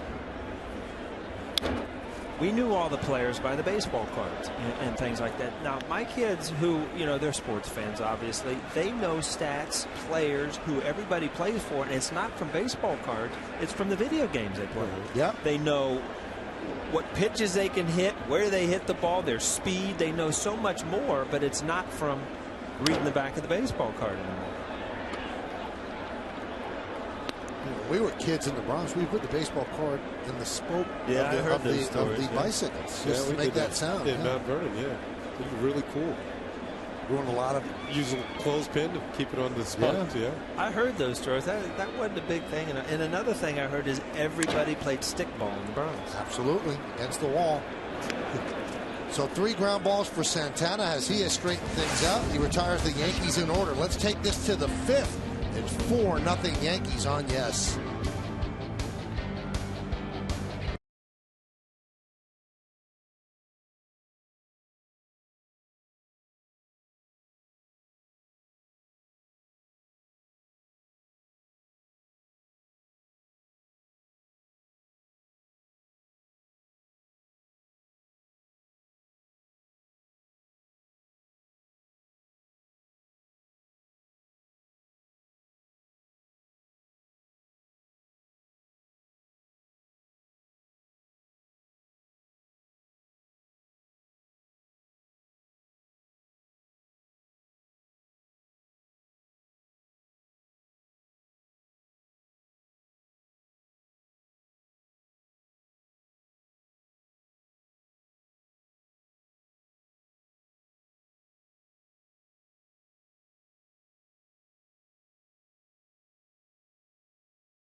Right now against the Rays in the top of the second, it's David Price against Josh Beckett in the second go-round for those starting pitchers. We'll keep you updated on this one. Now back to Michael.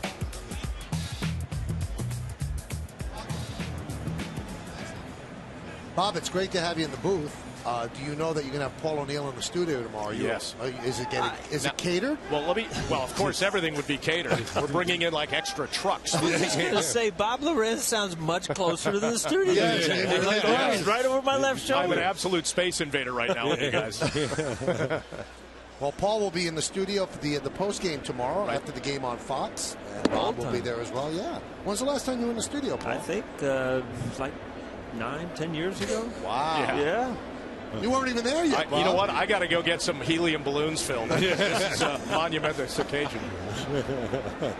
The studio, not to be funny, it's in the same spot, right? The same floor, everything. Oh, here's the challenge ball. It moved across the hall. So we'll make sure we mark it clearly with big orange arrows on the floor.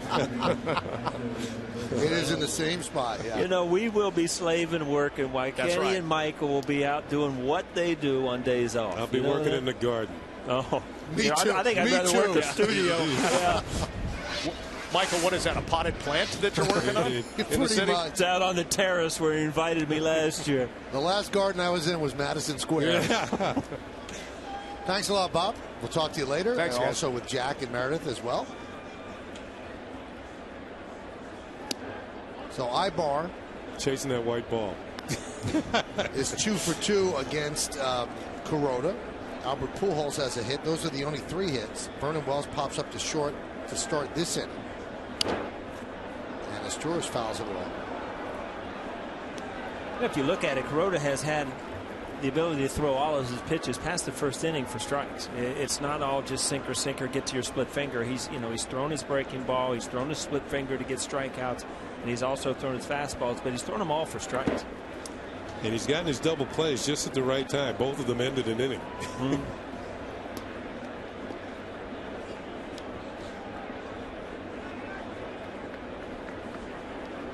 There's nothing better to be known as a pitcher that pitches better with men in scoring position. I look back at Andy Pettit being one of the better guys to be able to get out of jams. Jimmy Key, guys that just could get key outs in big situations of the game. Come up with that double play. With one out, the bases loaded. And almost knew it was going to happen. It just you just knew they would get into counts to get that sinker, get that ground ball. And a walk to Asturias. Check out YesNetwork.com's new Game Connect, our new social networking app that lets Yankee fans interact with each other and the broadcast booth while watching the game. See what other fans are tweeting about and get up-to-the-minute scores and in-depth pitch-by-pitch stats, all at YesNetwork.com. Everybody on Twitter wants Paul O'Neill and Ken Singleton on Twitter. Is that right? Everybody's screaming for it. Tell them that we want them on Twitter. How long does it take to learn how to do this? Is that a quick fix? You know how to text, right? I can text. All right, so it's like texting to the world. And then the world could text back to you. That's the best way I could describe it. Well, if the world texts back, how do you read them all? Well, you can read them. You don't have to answer every one. Like what Don't you feel obligated, though? Yes, you do, but you get over it. Not today, buddy. I have a feeling eventually I'm going to do it. But see, he's tweeting right now. Yeah. What a beautiful day in the Bronx. That's what he's tweeting. You know what? That's basically what I'm going to do. 1 on, 1 out, 1-1 count on Iannetta.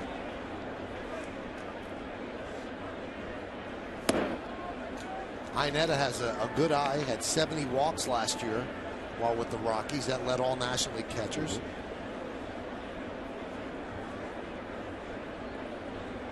One of the catchers for the Angels is now with the Blue Jays. Jeff Mathis has moved on to Toronto. Toronto's going to be a team that, if you look, a lot of people don't think about them. They're going to have to be reckoned with. They have good starting pitching. They've got some good arms in the bullpen. High fly ball, right field. Swisher will make the play for the second out. Who's your surprise of the year in all of baseball? Kenny, what's your call? I picked 2 teams, one in each league. I don't think the Blue Jays would be that much of a surprise because you're right. I think they got a good team. I said the Nationals in the National League and the Kansas City Royals will do something. They're not going to beat Detroit, right, but they're going to do something a lot better than they've been doing in the Central, in the American League.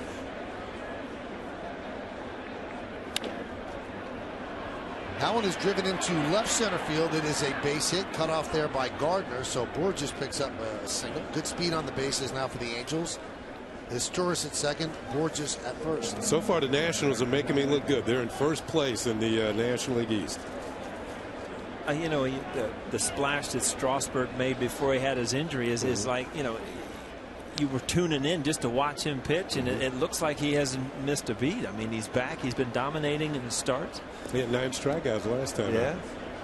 The thing about it, he gets 9 easy strikeouts. It looks like he's not even breaking a sweat.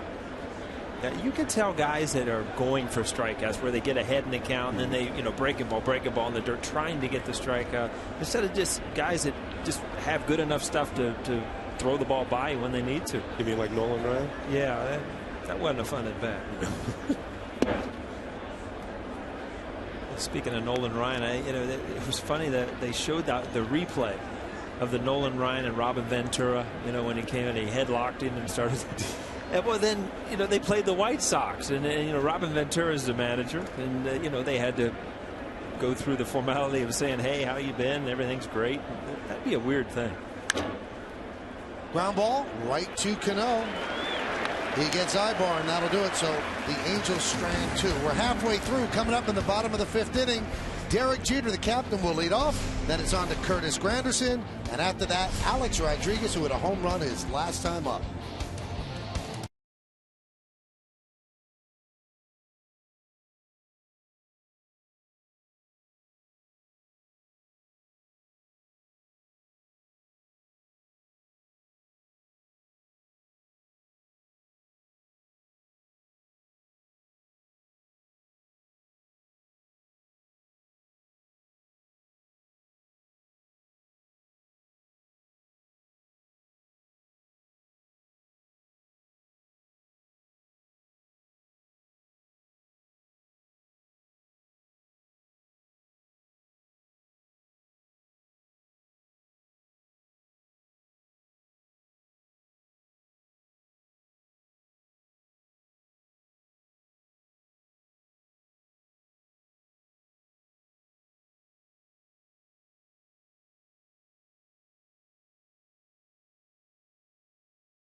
by Verizon Fios. Welcome to America's fastest, most consistent, most reliable internet. Welcome to life on Fios. C.J. Wilson will go for the Angels against Phil Hughes. Yankees extra innings on Yes after the game. And the game will be on Fox.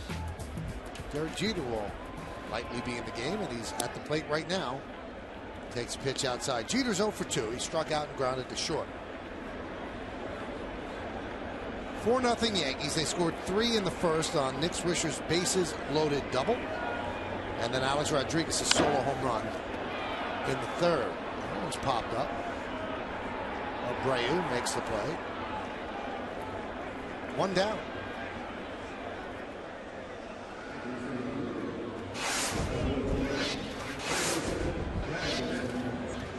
It was funny, Kenny. You talked about Alex Rodriguez wasn't swinging the bat well. He comes back home. Now it looks like he's hotter than anybody. Jeet had an unbelievable start. Now he comes back home and has had a couple of bats that, he was swinging the bat better on the road. So it's a weird game. It changes every single day.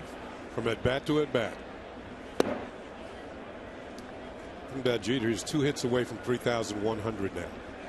And the next hitter on the all-time list is Dave Winfield. He's 12 behind him. And growing up, Winfield was Derek's favorite player.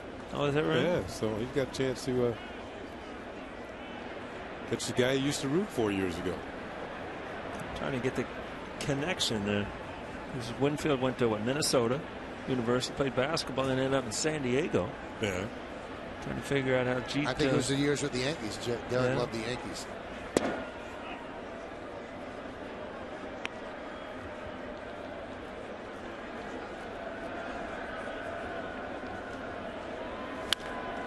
That one is driven deep to right field. Backing up, Abreu, see ya!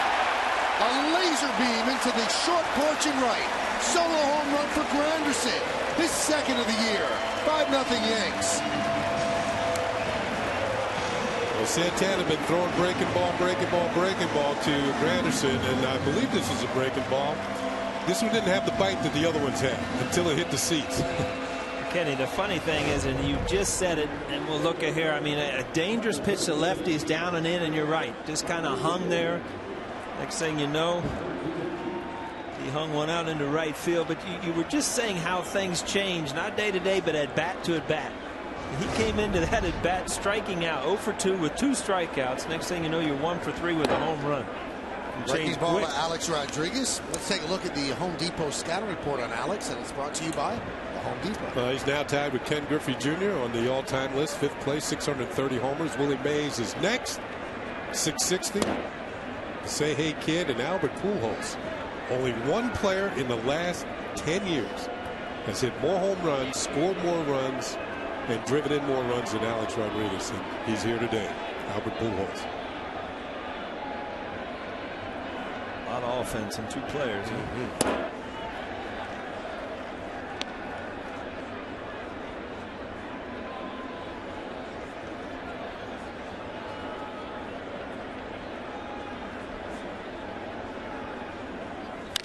Line drive, base hit to center field. He is 3 for 3. Girardi knew just what buttons to push, moving to the number 3 spot in the lineup.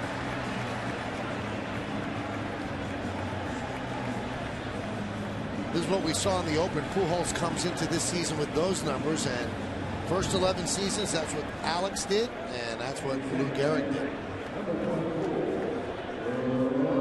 Not too bad. Tell you what, the graphics department came up with a big home run. That was a grand slam with this graphic. Fantastic.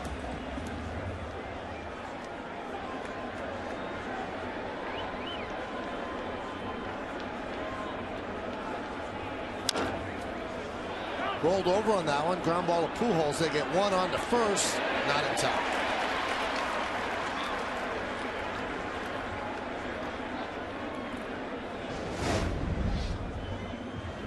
Albert Pujols, I mean, good play there. He's going to have a tough time trying to wheel back to first. Got rid of it. Got that first out. I was surprised they even tried to turn 2, but it was closer than I thought. It's off the base. Good.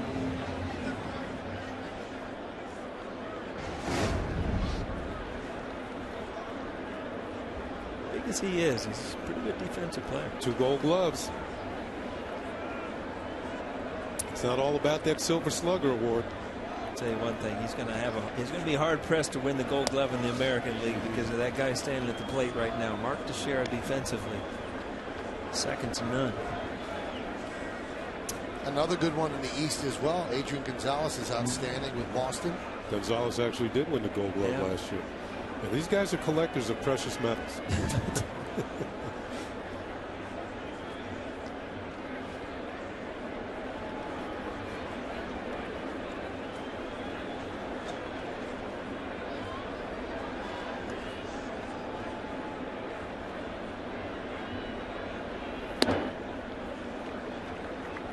Down 2-0.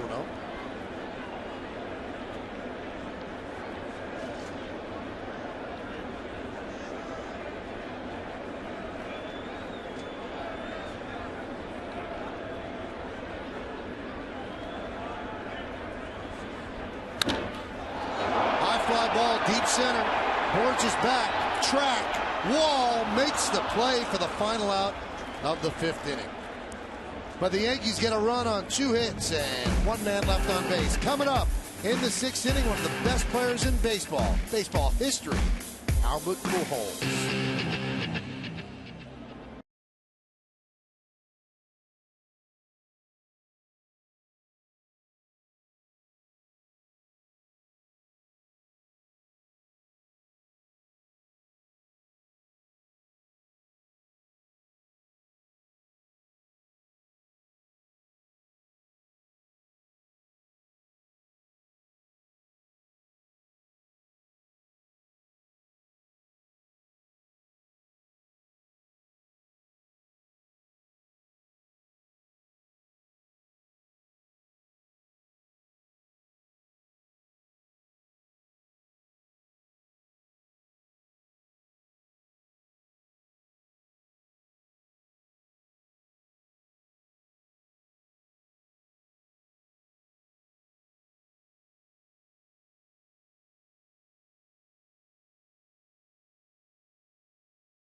At today's Toyota Text Poll, once again the question, which offseason signing will make the greatest impact in the American League this season? You've been texting us at 42951, and here is how you voted. 41% think Prince Fielder will make the greatest difference and have the biggest impact, then Albert, Kuroda, Darvish, and Wilson in that order. I think a lot of people watching in Detroit. Yes. They got a night game? No, they're playing now. I don't know why they're watching. They're playing the White Sox.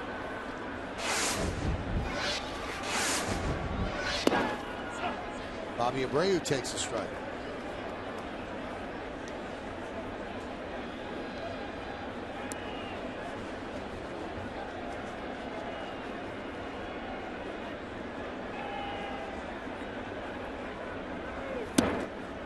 Michael, I think we've mentioned this before. We talked about the number 18 as far as Japanese pitchers are concerned.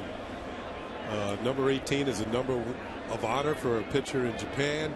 And it's usually worn by the best pitcher on the staff, or the ones that are considered an ace. And Kuroda's pitching like an ace today. Oh, what a play by Cano. Takes a base hit away from Abreu. Plus, he's getting a little help from his defenders. Watch Cano. Paul was talking about Gold Glove. That's Gold Glove form right there. Laying out to his left. And after he comes up with it, knows he has time. He doesn't really hurry to make the play. Make sure he makes a good, accurate throw. And Abreu, who's retired, robbed of a hit. That's going to bring up Albert Pujols. Pujols takes high.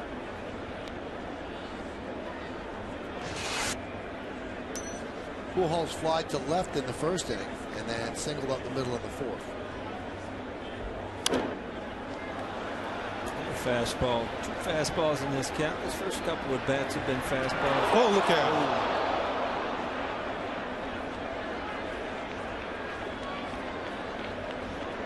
Russell Martin's been known to scale the walls over there. He tried to just reach in this time.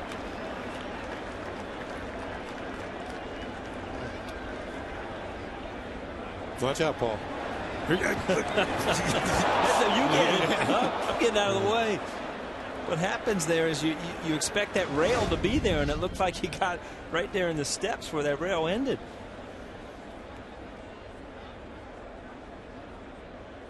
Larry Rothschild's going to man the step there in case we get another play.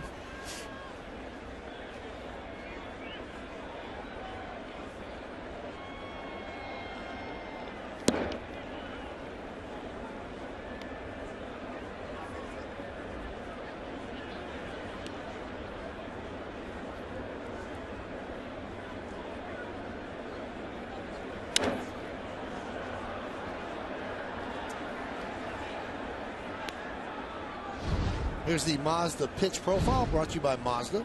A lot of fastballs to Albert Pujols. Right there, just missed this ball. That ball could have gone a long way. It's probably the best pitch he had to hit all day. Next time up, same thing, fastball up in the zone, takes that one up the middle. And in this bat you saw early in the count, a lot of fastballs. I think they're trying to get ahead of him so they can get to the off-speed stuff right there. And Pujols is down looking. Didn't like the call. It's had plenty of plate. Well, maybe not plenty, but it had it. Fifth strikeout. One that kind of goes around. You see it had the plate, but when it's in the hitting zone as a hitter, you kind of give up on it. That was right the first time. It had plenty of plate. Breaking ball strike to Morales. Another thing about Kuroda, Michael, he doesn't waste any time out there. He just gets the ball back, and I'm ready to throw the next one. What we did see in St. Pete, though, is when there were runners on base, he really slows down. But he's dealing right now.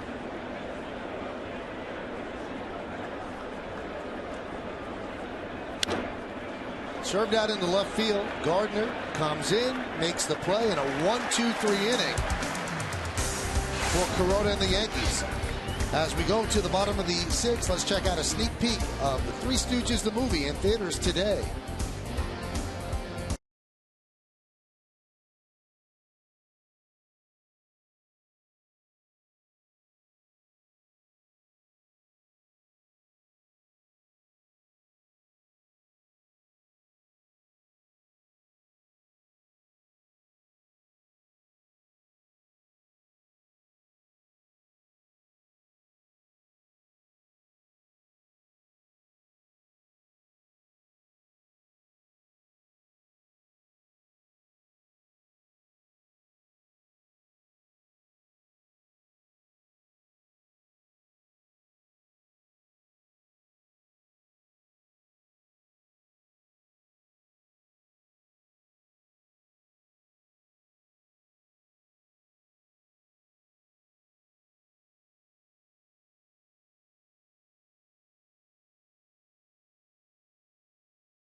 Stadium. It's been all Yankees, 5-0 Yankees over the Angels, the home opener.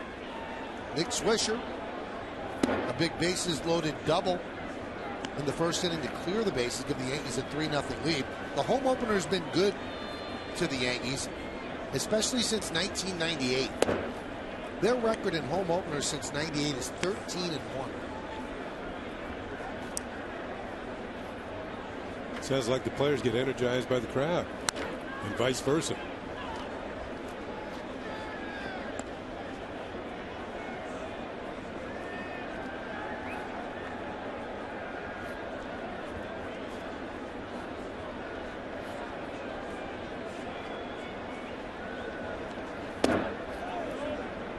Now, this would not seem to be a lucky day. It's Friday the 13th.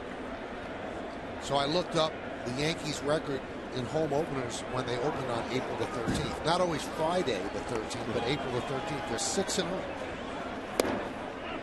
1933, 1955, 1971, 1978, 1987, and 2010.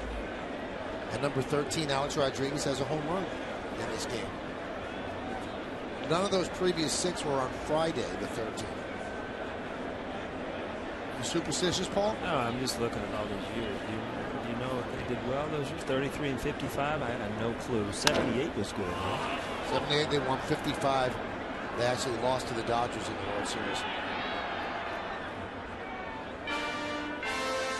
Yankees Baseball on Yes is brought to you in part by Burger King, proud sponsor of opening week.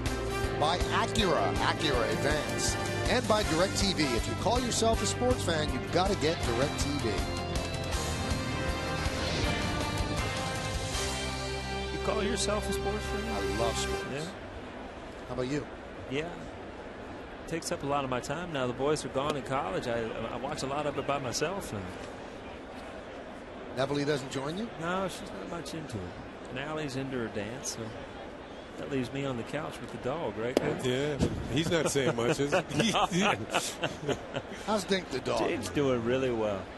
He's probably watching right now. He had a little health scare last year, but he's primed right now. He's doing well.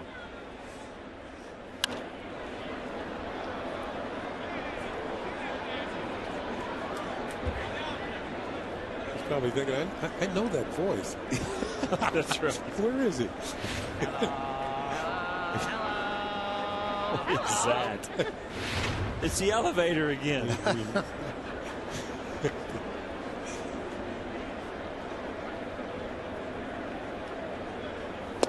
Swing and a miss. Ibanez is 0 for 2. Fly ball to center and a ground ball to third.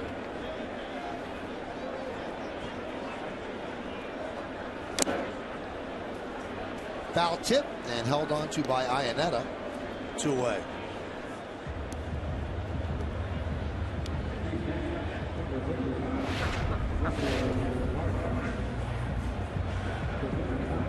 Here's a look at the foul tip, and Iannetta squeezes it.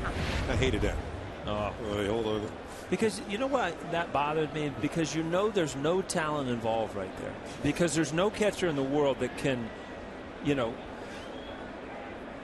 catch a foul ball on purpose. It just happens to end up in their glove. Exactly. It's not as if he adjusted the glove to catch the foul tip. That just really irritated me. That's the only thing, Michael, about the game that irritated me, by the way. That was it? That was it.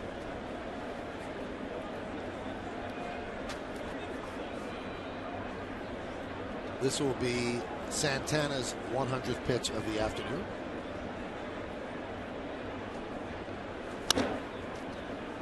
Ground ball is short. And a 1-2-3 inning for Santana. We go to the bottom of the 6th inning. Mark Trumbo will lead off against Kuroda.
Brought to you by your local Nissan dealer. Yankees lead 5-0 on 6 hits. The Angels 4 hits against Corota. They have been unable to push across a run. Big hit by Swisher set the tone for the game. 3-run double in the first inning. A-Rod, his 630th career home run, first of the year, first ribby of the year as well, and that came in the third, and it all adds up to 5-0 Yankees. I'm in trouble selling Yankee jerseys right now. Fans are just loaded with them. No, that section they didn't sell them. They got the hats though. That's the hat section. Number 1 selling jersey, all of Major League Baseball's at shortstop for the Yankees. Number 2. There's another red Yankee hat. We had one presented to the Cardinal last night. Cardinal Dolan gave the invocation at the Yankee welcome home dinner. Cadillac scoreboard 5-0 Yankees.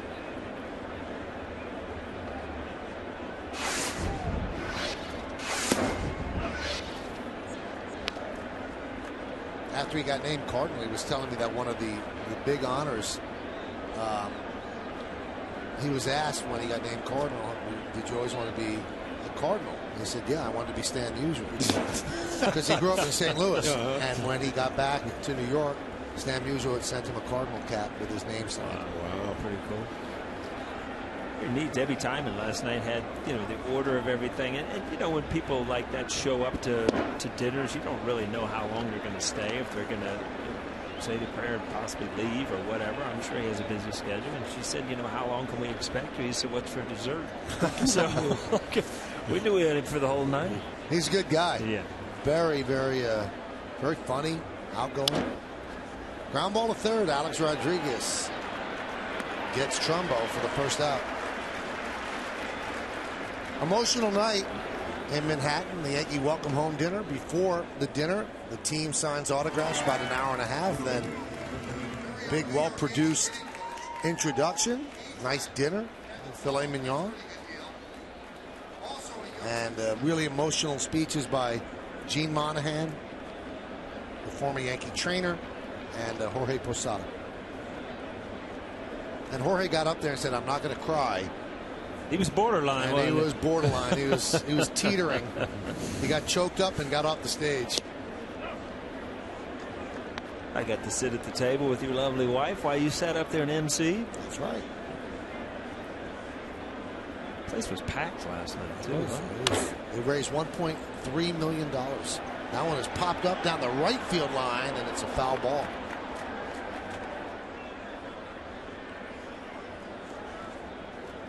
There's Jorge, who got a huge ovation as he was introduced to the crowd. There's Jorge with Hal Steinbrenner standing behind him. Got the Pride of the Yankees award.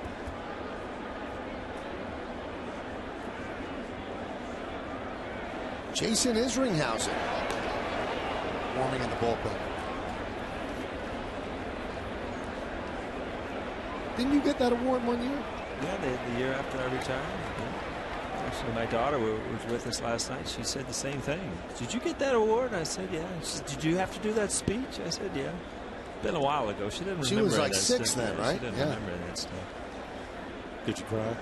No, I didn't cry. Did you teeter? No. No? I think it's because I knew the year before. It wasn't. I had too many things on my mind. Too many carpools and things I needed to do when I got home. No, it's an unbelievable honor, and it's really a weird time of your life where all of a sudden everything sinks in, because you don't have to see Russell Martin heading back to the screen, no play. But when you're playing, even year to year, you don't let things sink in, because you still have to go out there and prove something every single day. And then once you retire, it kind of sinks in, because you don't have to prove anything else. Everything you've done is there, and you just sit back, relax. And I told Jorge, I said, it's so neat now, because Yankee fans especially have a tendency to forget all the strikeouts, all the bad things, and they remember the good things, and that's what you kind of hang your hat on a career. And he's running well. He's waving at that one. Helicopter. He's 0 for 3. Yep, the stats are final now.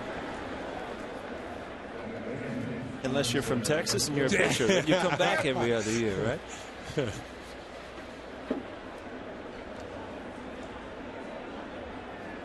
6 strikeouts now for Kuroda. It's Juris takes a strike. I still don't understand, and I know, Michael, you touched on it a few times with how they're going to have too many players, but I don't think that you can, Torrey Hunter or Wells, and just give them days off every 2 or 3 days. You're going to have a set lineup here, and Morales obviously is going to be the DH because you've got, Torrey Hunter's just too good of a player to be given a couple of days off a week. Well, he ran into a wall the other day. Yeah. Good enough to play, though. I'll tell you that. If this is a playoff game, I guarantee he'd be in there. It's just, early in the year when managers have tough decisions, little bumps and bruises can make them very easy. You don't rush back. You don't do things like that. Angels might have a tougher decision at the end of the year. Torrey Hunter, this is his walk year. He's a free agent, and he says he wants to stay. He makes $18 million a year. He can forget that. Well, how much of a cut do you give him there that he'll accept? Grounded to first. Teixeira will make the play. And Kuroda has retired the last 7 Angels in a row as they go down 1-2-3 here in the 7th. At the end of 6.5, it's time for the 7th inning stretch here at the stadium. And let's listen to a rendition of God Bless America. Please rise and remove your caps. And please direct your attention now to the microphone behind home plate. And welcome the star of Broadway's Jesus Christ Superstar, Paul Nolan. In honor of the servicemen and women stationed around the globe, he will now perform God Bless America. God bless America, land that I love. Stand beside her and guide her through the night with a light from above. From the mountains to the prairies, to the oceans white with foam. God bless America, my home, sweet home. From the mountains to the prairies, to the oceans white with foam. God bless America, my home, sweet home. God bless America,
One at Fenway in the third. Adrian Gonzalez has just tied it up for Boston, and the Red Sox have the bases loaded, nobody out. David Price and Josh Beckett in that one. We'll update you on this and more coming up on the post game. Jack Curry, Meredith Marakovitz, and I look forward to seeing you then. Michael?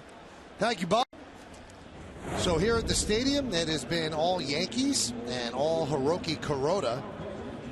And now the Angels turn over the pitching duties to Jason Isringhausen. Also want to take this opportunity to wish happy birthday to one of our favorite people. Oh, yeah. Ashley Fugazi, one of the executive assistants at Yes. And she's in the truck. She helps us get through life. She really does. And one of our tape guys, Jeff Rubin, as well. Ashley, I understand, is right now, Michael, she's in the truck, which means she's taking a great risk on her birthday. Mike Scioscia makes a call to the bullpen, brought to you by AT&T.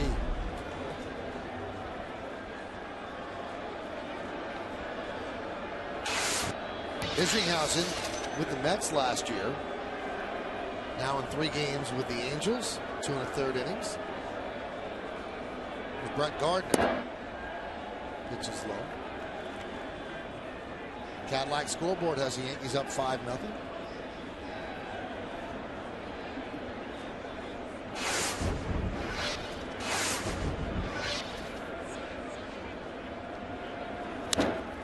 Served into left field. Coming on Wells, slides to make the play for the first out of the 7. Also want to send out get well wishes to a buddy of mine, Michael Keegan. He had some serious surgery, but he's doing great, and he is watching the Yankee game from his hospital room right now with some friends around him. So get well soon, Mike, your family and friends. Sending out best wishes.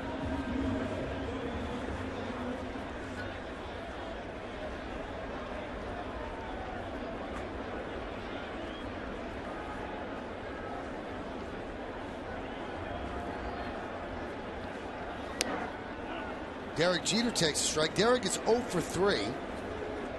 Struck out, grounded to short, and flied out to right. Derek coming off a road trip in which he went 10 for 27.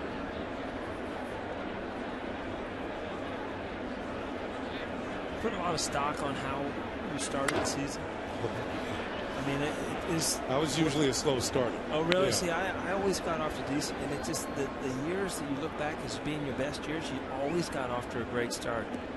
You know, some of these guys that are really, really offensive players, A-Rod, I mean, they can make up a year in a month or so, and not a lot of players can do that. The players that get off to great starts, it just puts you in a frame of mind that this is going to be one of those years.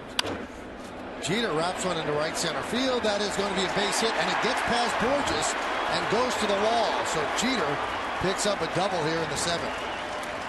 Borges went after that like he had a chance to catch it, but the ball was slicing away from him. And he took an angle in which, when he finally figured out he couldn't catch it, he couldn't stop it from going to the wall either.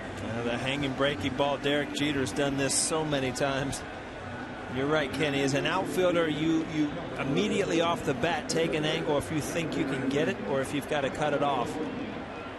So that Yesmo, that breaking ball that just didn't have a lot of bite on it, left it up in the zone. Very easy to pitch and hit for G. Here's Granderson. And a strike.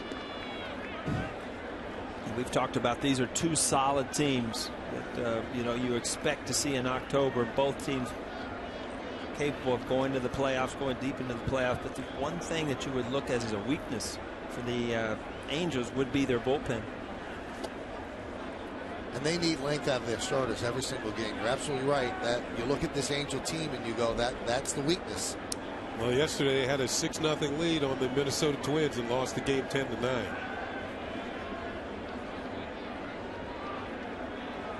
Joe Mauer and Justin Morneau got busy late in the ballgame. Granderson 1 for 3 today. Struck out in the first, struck out in the second, and then hit a home run in the 5th. Last 2 games against the Twins, they allowed 10 runs over 5 innings. 2 blown saves, 2 losses. And And then you see what the Yankee pen did the last 2 games in Baltimore, 10 1/3 scoreless innings. Their bullpen, I mean, if you look at, I watched a couple games in Baltimore, and just the way even Phelps comes in, I mean, throws the ball the way he did, Posada, and he's going to be able to just match up against certain lefties because your bullpen is that good. Jeter was going, and a ground ball down the first baseline, kicks foul. Hey, if you're hitting the road, take the Yankees with you this season. Subscribe to MLB.tv today to see every Yankees out-of-market game live online and on your favorite devices in HD quality. Visit Yankees.com to order and get more details. MLB.tv, baseball everywhere. Jeter got a decent jump at second base. And, Paul, you were talking about how scouts have him running a lot faster this year. He got a great jump. It might have been a close play. Remember, Trumbo's off the bag with Granderson, so it's a race for the bag, and Trumbo has to catch the throw while he's on the run, more or less. You got, as a third baseman, when you're moving towards, after you see the pitch, a lot goes on in a short amount of time, and if you're not accustomed to a footwork you talked about, a lot of bad things can happen. You're Derek Jeter, you got to be pretty sure you're going to make it, especially with a left-handed hitter. A very easy throw for the catcher.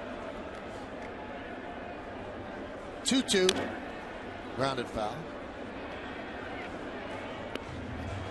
Granderson was in the cage working on the flip drill with Kevin Long this morning, and what he was working on was hitting the ball back through the middle into the opposite field. I mentioned he got an opposite field single in Baltimore that drove in a run, and he didn't hit many to the left side.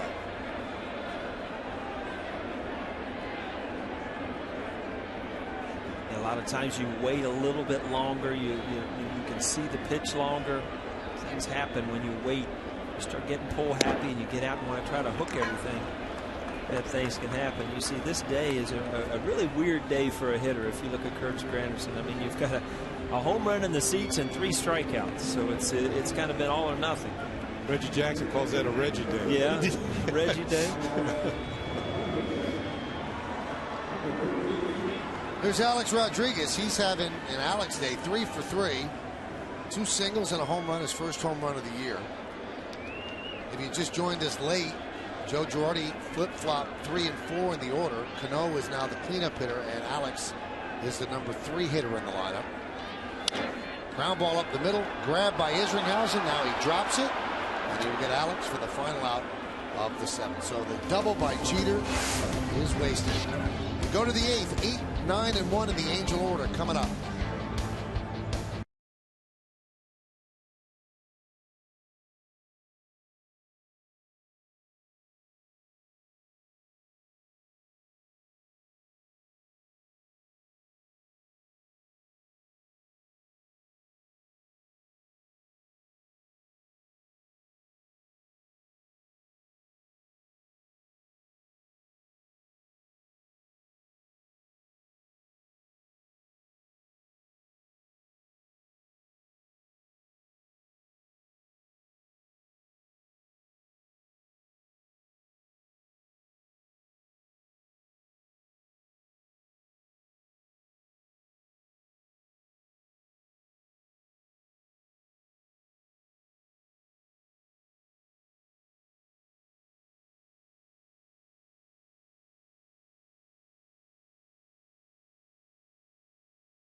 Yes is brought to you by The Three Stooges, the movie, in theaters today.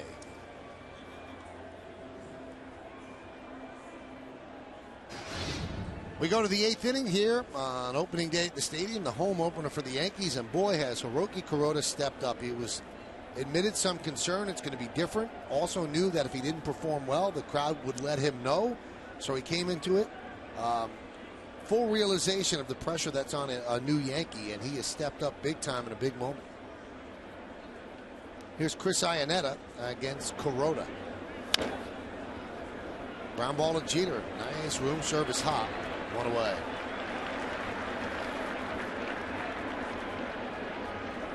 Kenny, we talked about it from a hitter standpoint. You know, getting off to kind of a tough start can take a week. You know, Michael, you were just talking about Kuroda. You know, a couple games, a couple starts in a row. You know, you don't want to get off to a bad start. You know, 2 or 3 starts without having a good one. So, Michael, I agree with you. This is a big game for him to come out, pitch in front of your home crowd. Nothing like getting accustomed to winning in your own ballpark, throwing the ball well. Retired 8 in a row.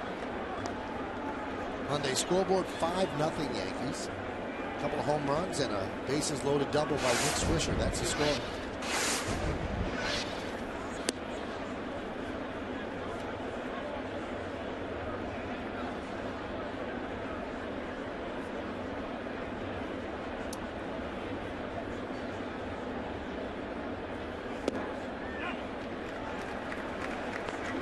Pitch number 100. I read some things that might be concerned of Kuroda not liking to pitch in cold weather. What a break for him to come out here on opening day. And believe me, I mean, I've talked about it a little bit before. There's been many other kind of weather than there is today on opening day here in New York. Nice play by Jeter. He knew he had to hustle with Borges going down the line. And he didn't take his time coming for the ball or delivering the ball. And that's 2 up and 2 down. Nice play. Borges can fly. We ought to get Borges and Gardner together and just have a little grudge match race. I mean, it's probably 2 of the faster guys in the American League. You mean just cancel the game, whichever guy wins, your team wins? Maybe afterwards. A little race, couple cones out in center field. We had a thing in Cincinnati once, and Marge Schott had this idea. Billy Bates was our pinch runner. Actually scored one of the winning runs in the World Series that year in 1990. And before a game, she had cones set up, and she gave Billy Bates like a 30-yard head start. Well, she had a lot of animals at the zoo. She was a big animal lover, and she had a jaguar. Or cheetah. Yeah, and they were going to race. And it wasn't but 10 yards where that cheetah flew by him like he was standing still. It's hilarious. Curtis Granderson wasn't standing still as he retraces his step, goes all the way back to retire Ibar. What a performance by Kuroda as we go to the bottom of the 8th.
hard blast. And we'll go back to the third inning. Alex Rodriguez leading off the inning, and it's a cold, hard blast. That Coors Light cold, hard blast to straightaway center. First home run of the year and the 630th of his career.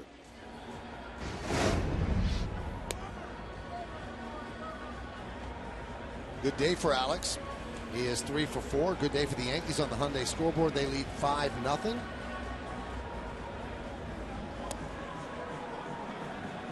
And a new pitcher comes in for the Angels. It's David Carpenter. Angels carry 6 righties and 2 lefties. This is his major league debut. Making the jump from Double-A.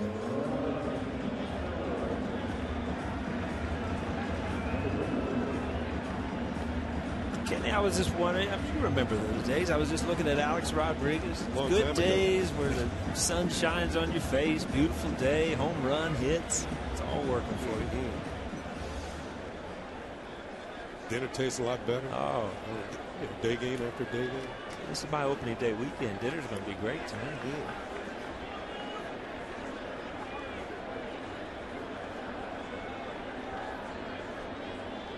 And everybody wants to know, Paulo, Frank and Mary tonight or what? Frank and Mary will be there. All right. Frank and Mary will be in the house. There's Alex. Just relax. Heard me talking about it. Put his sunglasses back on.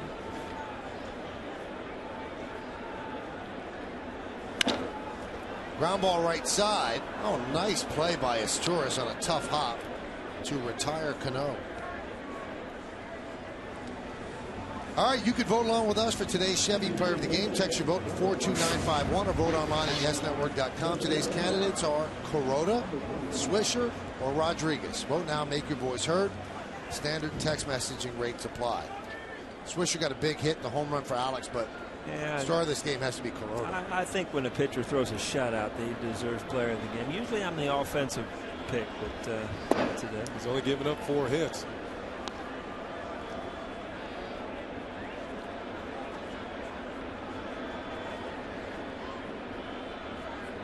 Young David Phelps, who's pitched so well in his 2 relief outings.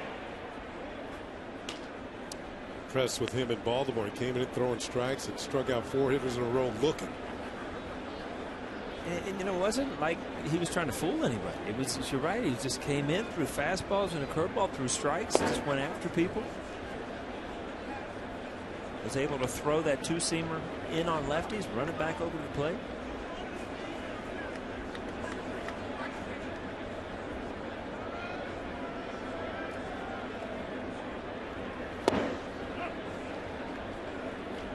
You have that, well, you were a switch hitter, it didn't matter, but that was kind of a pitch that came along right at the end of my career where the you know, Greg Maddux obviously famed for kind of starting at that 2-seam fastball. You throw it a left-hander's hip and it kind of locks you up. Ground ball to first, they retire to Sheriff. A couple of guys who tried. I can't remember any particular pitcher, but yeah, I saw a few of them.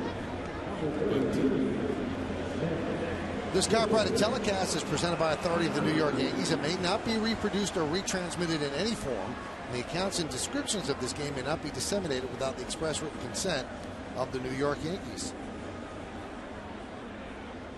Well, you played with some great pitching. Jim Palmer was just straight over the top fastball. He didn't throw a 2-seamer. Straight over the top fastball. Good looping curveball, slow curve. You could drop in there for a strike. Good slider. Good control. Tough to beat. 1 year you had 25 complete games. Here's Nick Swisher with his 3-run double in the first inning. He now has 9 ribbies in the early going. That's tied for 3rd in the majors. I think he threw 334 innings. He might have got a raise. Michael, did you get any feedback on how you looked on top of his body? In the Baltimore series? If people just tuned in, man, it's not good. They superimposed your head on his body. It was awesome. People actually said, wow, K's really worked out this way. And I have commented on that. Yeah. You've done a good job. Actually, it was Palmer who originally, he commented in Baltimore how good Michael was. Yeah. That's why we did it. Oh, that was fun. Didn't take me long to tune in and see something like that, though, Mike. Could blind you.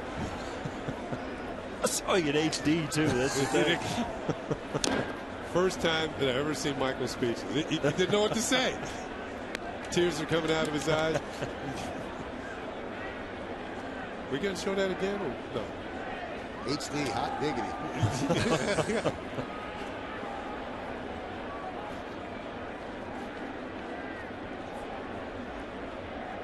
That was a one-time only. 3-2. Line drive, a base hit for Swisher.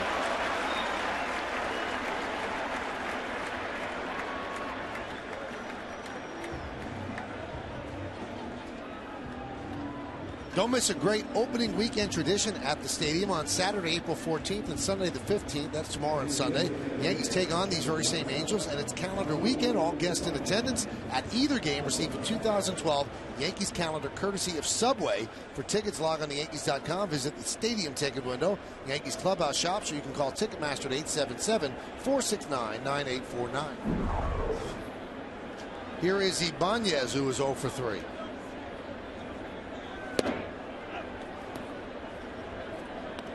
You guys see Johnny Damon got a job, signed with the Cleveland Indians? Oh, is that right? We were talking about that the other night. We said, well, it won't be long. Did you see that the Cleveland Indians, I don't know if it was number 1 or number 2, they got rated at their rotation being that good? Really? Yeah, I don't understand it, but... Masterson and Derek Lowe and Ubaldo Jimenez. What? They're going to bring the magic back to Cleveland. I mean, the Rangers have a great rotation. The Angels, the Rays. It's kind of tough to. The Yankees have a really good rotation. Grounded to second. And Ibanez is out for the final out of the bottom of the 8th inning. Coming up, the 9th inning for the Angels as the Yankees try to close it out.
Yankees Baseball on Yes is brought to you in part by Ford, the official truck of the New York Yankees.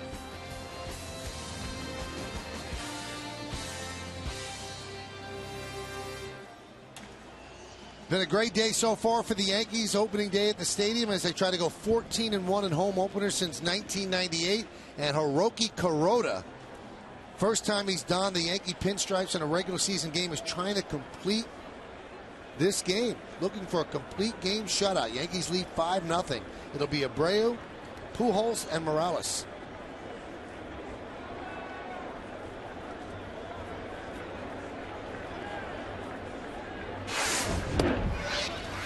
And There's a strike to Bobby Abreu, who was 0 for 3. He's got some good movement on that fastball. Just at the very end, it sails away from the left-handed hitters.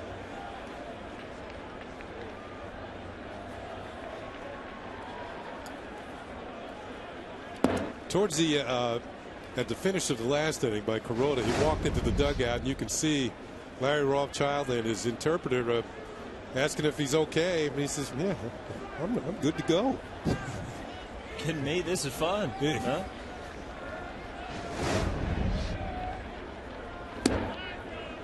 2 complete games in his career while with the Dodgers, both of them in 08. June 6th against the Braves, a 3-0 one-hitter. July 7th against the Cubs, a 3-0 shutout with 11 strikeouts. One of the big differences you see in some of the Japanese pitchers that come over here, and they're used to throwing 120, 130 pitches, but they're also used to throwing every 6th day instead of every 5th day. And, you know, that's a big difference and a big adjustment to some of these guys when they come over here. Clay Rapata and David Robertson.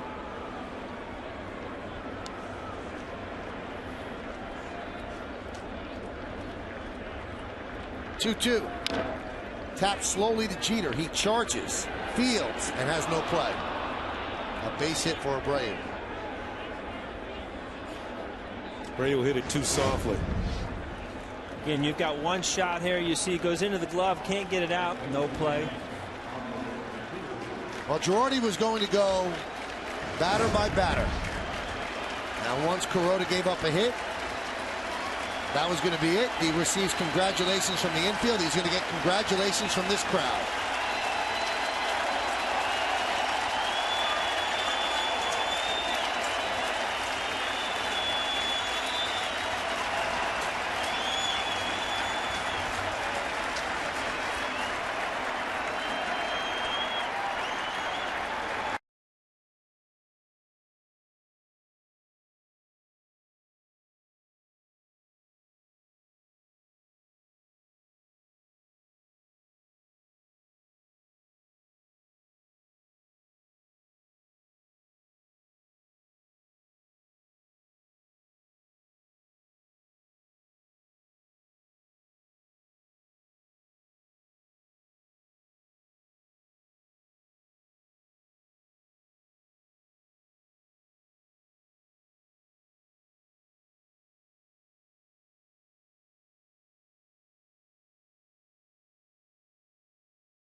Break down the big plays from this home opener against the Angels. Plus, Meredith Marakovitz gets the reaction from the clubhouse.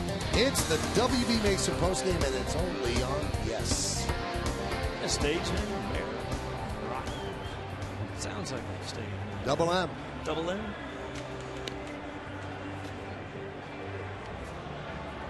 Hiroki Kuroda, a splendid job this afternoon. Gave up 5 hits in 8 innings. Walked 2. The runner at first is his responsibility. So Robertson against Pujols, a nice matchup here. In about 60 innings last year, he struck out 100.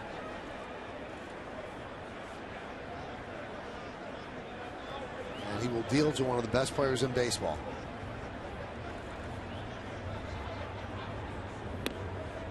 And a strike. You look at how quick, you know, Robertson made an adjustment to become a great guy coming out of the bullpen. And in my mind, there's no doubt that he would have been here anyway, but it might have taken a little longer. if he wouldn't have been sitting by Mariano for the last couple years, just learning from the best that ever pitched out there. And they get Pujols to bang into a 6-4-3 double play. So Albert 1 for 4 on the day, and the Yankees 1 out away from an opening day victory here at the stadium. Tailor-made. Hard hit on the ground to the shortstop.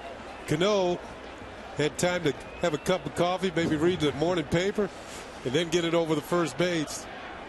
It's the thing when you hit him hard and you're a big guy, you don't get down the line. That if you saw the look on his face, soon as he hit the ball, you're not even out of the batter's box, and you know it's a double play. That's a bad feeling. There's Kendrys Morales, and there's a strike. Michael, as quick as this game went, you're going to have to take Jody home for a while before you go to your big dinner. You can't go straight to dinner now. It's only 4 o'clock. You're right. We'll have to wait. We've got to do my radio show first. A little walk in the park or something before? Sure. Huh? It's that kind of day. Walk in the park. That's what you do when you go to Manhattan. You take a walk in the park. That's what I hear.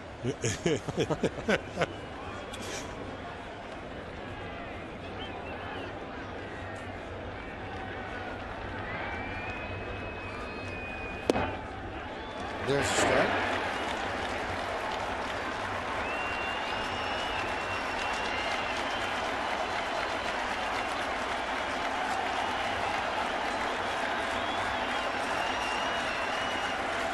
Many in the crowd standing. Yankees 1 strike away. 2-2.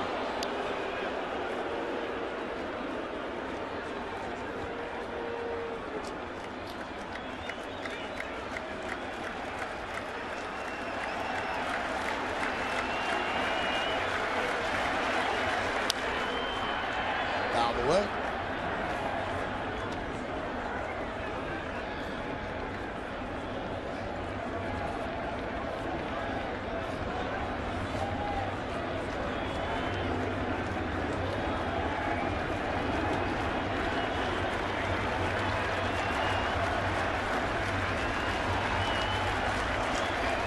The 2-2. He swings and misses, and the Yankees win the game. Hiroki Kuroda was excellent. 8+ innings, and then David Robertson comes on to get the final 3 outs, and the Yankees win the home opener 5-0. They are now 14-1 in home openers since 1998, and what a home debut for Hiroki Kuroda, the number 2 man in the Yankee rotation, and the number 3 man in the Yankee lineup. Alex Rodriguez, as of today, gets 3 hits and a home run, and the home run is 630th of his career, tying him for 5th place all-time with Ken Griffey Jr.'s former teammate with Seattle. Stick around for the post-game show to find out who's today's Chevy player of the game. Well, that's the best performance by a Yankee starter to this point. At this point, it had been Ivan Nova, 7 innings. He did give up 10 hits against the Orioles, but Kuroda, against an outstanding Angels lineup, just completely shut them down. Threw strikes, was ahead in the count, got them to chase the splitter, pound the ball into the dirt, and he just did a great job as he picks up his first Yankee victory. Big smile on his face with the way he performed. Yankee offense did what it had to do. The 3 runs on the bases loaded double by Nick Swisher, a home run by Granderson, and a home run by Alex Rodriguez. And Alex is with Meredith Marakovitz. Meredith? Alex, Joe Girardi tweaked the lineup a little bit, moved you to the 3-hole. Was it a matter of seeing different pitches or just being more comfortable in that batter's box as the season goes on? Well, I told the media, if you thought that was news, wait till I take over Jeter's spot in the leadoff spot. I think Joe mixed it up. I think it gives the bullpen or the opposing manager a decision to make late in the game. But regardless of where he puts us in the lineup, we still got to produce. We talk about making news. You hit your first home run of the season, number 630 of your career, tying former teammate Ken Griffey Jr. Does that mean anything to you, being there a 5th on the all-time list? Well, I mean, it does. It's special. And, Kenny was a great teammate, a brother, and a mentor all in one. But most importantly for us today, it came in a win. Hiroki Kuroda, tough first outing in Tampa, but really bounced back today. What does that mean for this rotation moving forward to get that type of a performance? That's just a very, very impressive performance against a very good lineup. Threw strikes, worked ahead, I think Nick Swisher's double was huge for him, gave him a little confidence and a little margin of error. Alex, thanks for the time. Congratulations on the win. Thank you. Guys, back to you. All right, thanks a lot, Meredith, and thanks to Alex as well. So the Yankees win their 4th in a row after losing the first 3 games of the season, 3 in Baltimore and the first one at home. David Robertson got the final out. Kendrys Morales, he swings over the top to end the game, but we've got so much more to come. We'll give the awards and then the post game after that.